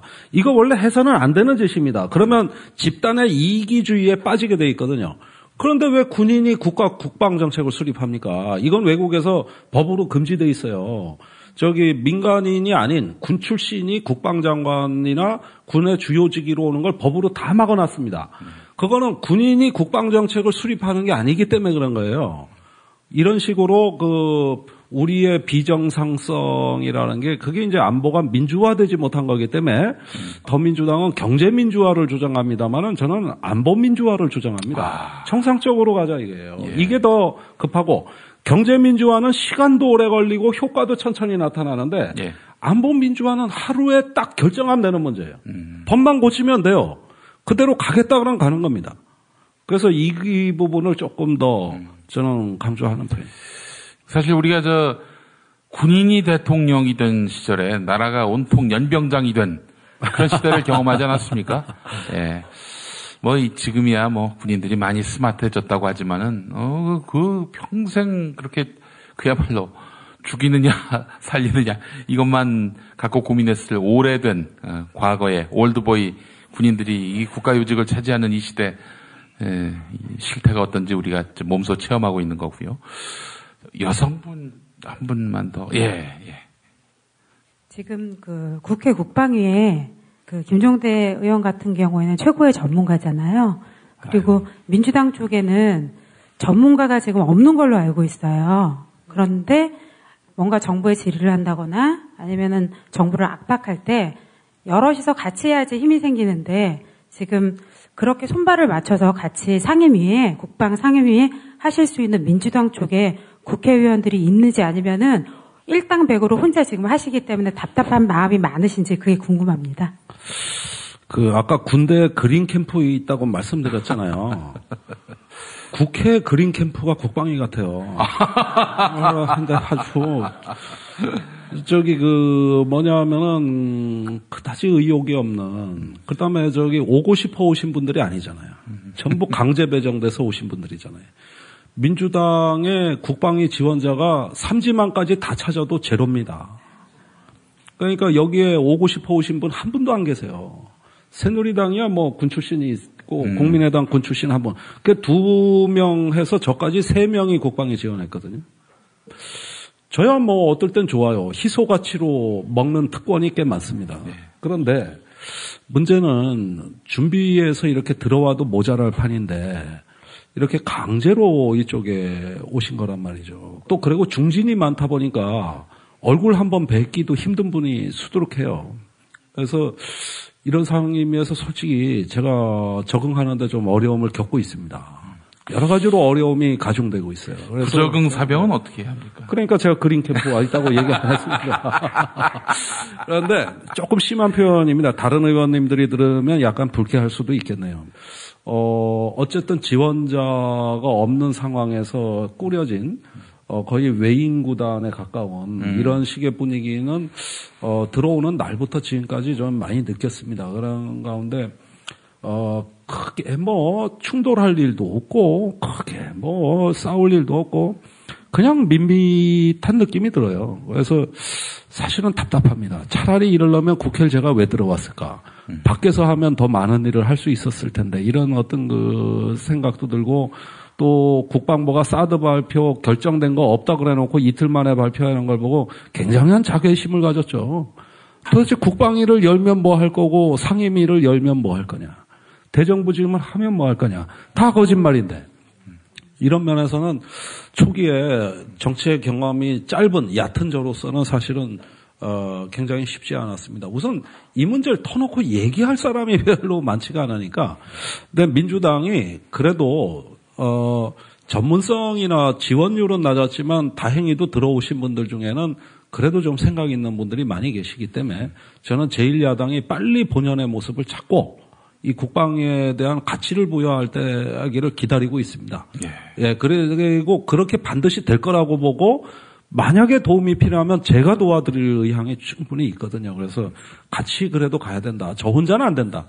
제가 혼자 할 수 있는 게 아무것도 없더라고. 해보니까요. 비교섭 단체. 너무 힘이 약해요. 그래서 같이 가야 된다. 싫어도 같이 가야 된다. 이게 운명입니다. 이틀 만에 이렇게 입장이 확 바뀐 데는 이런 얘기도 있습니다. 한민구 국방부 장관은 힘이 없고 다 청와대 안보실장 김관진 실장이 그런 말도 했잖아요. 아니 미국이 하자면 해야지 뭐 어떡하냐 이런 식으로 얘기를 했는데 지금 김관진 페이스에 한민구가 말려들고 있다 이런 얘기도 나오고요. 또 뭐 박근혜 대통령이 뭐 대번에 지시를 해서 결국 뭐 다 거수기 노릇을 할 수밖에 없는 상황이고 어떤 게 진실입니까? 물론 NSC에서 결정했다는 거는 객관적 사실이기 때문에 사실은 국방부가 저는 거기에 거의 압도당했다고 믿습니다. 왜냐하면 국방부는 자기 절차가 있었어요. 컴퓨터 보고서 나오면 아까 얘기했지 않습니까? 필기 시험 보고 장관회담에서 면접 시험 보고 발표해서 합격자 발표하고 이 순서였거든요. 그런데 합격자 발표가 먼저 나고 필기 시험 아직 안 끝난 거잖아요. 그러니까 이게 국방부의 논리적 접근법이냐? 절대 아니죠. 그러나 청와대 NSC 회의가 열리고 모든 게 바뀌었어요. 그럼 이 하나가 설명해 주는 건 있는 겁니다. 분명히 있고 그 배후에 정치적인 배경은 저는 어쨌든 미국이라는 존재라고 봅니다. 군산복합체와 미국이 지금 이걸 발표 안 하면 안 되는 필경의 정치적 사정이 있다고 저는 믿고 있어요. 그건 뭡니까? 얼마 전에 남사군도 필리핀 영유권 분쟁에서 필리핀이 중국을 이겼잖아요. 그래서 긴장이 고조돼 있고. 그 다음에 여기서 이제 사드 문제가 있고. 요즘 대만 해협에서 긴장 조성되고 있죠. 다시 쌩깎고 들썩거리죠. 동아시아 전체에서 동시에 긴장이 고조되는 이 모양이라는 게 바로 패권국가 미국이 도전국가 중국을 관리하는 방식 아니겠냐. 그러면 시점의 중요함이 분명히 있었다고 저는 믿고 있습니다. 그게 아니라면 이런 비정상적인 결정은 불가능하거든요. 네, 그리고 이건 처음 있는 일이 아니에요. 재작년에 중요한 사건이 일어났죠. 한미일 정보공유 양해각서를 체결하기로 했는데 한민구 장관은 국회 와가지고 3국의 차관이 모여 조인식을 할 겁니다. 이랬거든요. 그런데 한민구 장관은 그때 이미 미국의 국방부의 국장이 와서 일본, 한국의 차관을 만나 사인을 받아갔다는 사실을 모르고 얘기한 거예요. 그런데 그거는 청와대 김관진 실장한테 미국이 연내 꼭 해달라. 안 그러면 의회에 가서 깨진다. 이래가지고 택배기사를 보낸 택배기사 협정입니다. 이게 조인식 하기로 해놓고 그 절차를 깬 거죠. 그래서 미 국방부 국장 하나가 3국의 서명을 다 받아버린 거잖아요. 이래서 나오는 황당한 사건, 이것도 사드와 지금 유사한 건이고, 또 작년에 목함지뢰 사건 때 한민구 국방장관 국회 와서 의원들이 확성기 방송 재개해라 그러니까, 그거 신중해야 됩니다. 그거 안 됩니다. 이랬거든요? 근데 그날 오후에 NSC 회의에서 내일부터 확성기 방송 재개한다. 이랬잖아요. 핫바지 된 게 어디 한두 번입니까? 이번 사드 뿐입니까? 계속 그래왔지 않습니까? 지금까지. 그래서 그런 익히 보아왔던 행태다. 그러니 국방부 기자실에서 한민구 장관을 국방부 1차관 오셨다. 이렇게 이제 별명을 부른다고 장관은 청와대 계신다. 이 얘기인데 그런 어떤 비하적인 표현도 있었어요. 그런데 제가 분명히 말씀드리고 싶은 것은 부처가 부처 역할을 못하고 있다는 데서 이 충격과 혼란이 있는 것이죠. 결국은 다른 정치적 힘이 움직였다고 하는데 부처의 국방부 나약합니다. 무력해요. 뒤집히는 거 보셨잖아요. 한두 번입니까 이게. 저는 그래서 박근혜 대통령이 대정부 질문 때 혼자 계속 있으면 좋겠어요. 또 그 양반 마음대로 하는 거 아니에요, 한마디로 얘기해서. 밑에서는 시키는 대로 하고. 그러니까 힘없는 한민구가 나와서 뭔 얘기를 해도 뭐 다 뭐 힘도 없고. 아니 사실 한민구 장관 국회 나와 답변하는 건 굉장히 합리적이에요.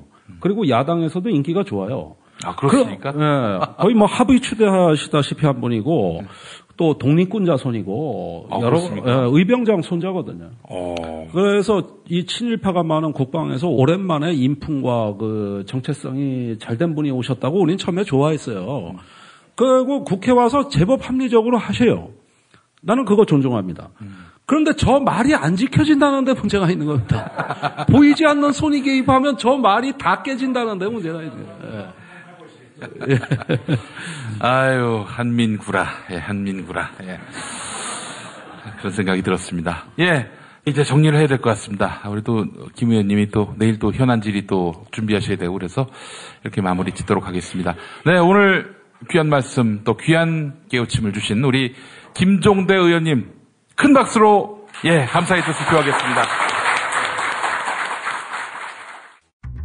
6살 하늘이 밥을 잘 안 먹어요. 엄마, 나 이거 맛이 없어요. 그만 먹을래요. 엄마의 걱정은 점점 더해가는데요.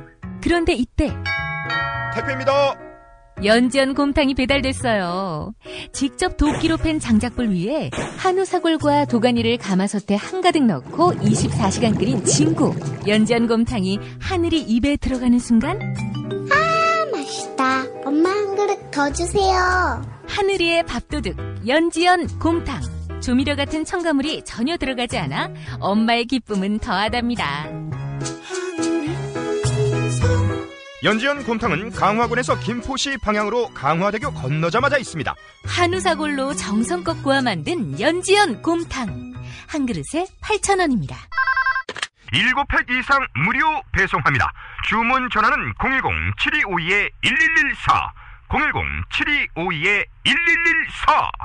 제주에서 친구랑 재미있게 놀고 싶은데 문자당에 물어봐. 원룸 구할 때 주의할 점? 문자당에 물어봐. 수술 입원 후에 보험금 받았나 확인은? 문자당에 물어봐. 친환경 유기농 농산물 어디서? 문자당에 물어봐. 집수리 견적, 생활, 보험, 법률도 문자당에 물어봐. 혹시 내 반쪽도? 포털이나 카카오톡, 텔레그램, 페이스북 어디서든 문자당을 검색해보세요. 잠깐! 불법적인 일은 사양합니다. 대한민국 최초, 아니 은하계 최초의 잡놈 평전. 김어준 평전. 무식하지만 의리 만빵의 엄마. 노골적인 인종차별의 격분에 개싸움을 벌인 이탈리아 현지인.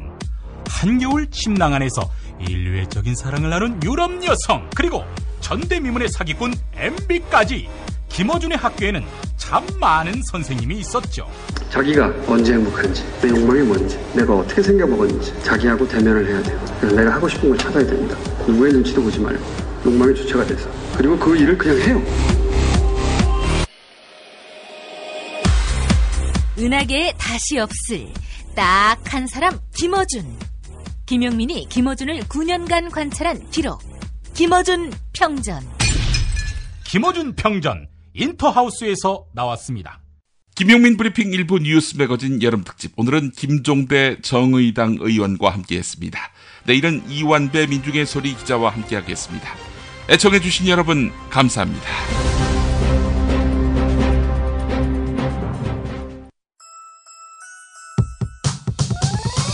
이번 방송 괜찮았나요? 작별의 여운 이렇게 표시해주세요. 다운로드하기, 댓글 달기, 구독하기, 별점 주기. 더 좋은 방송 만들어달라는 약속 이렇게 응원해주세요. 다운로드하기, 댓글 달기, 구독하기, 별점 주기. 기억하셨죠? 다운로드하기, 댓글 달기, 구독하기, 별점 주기.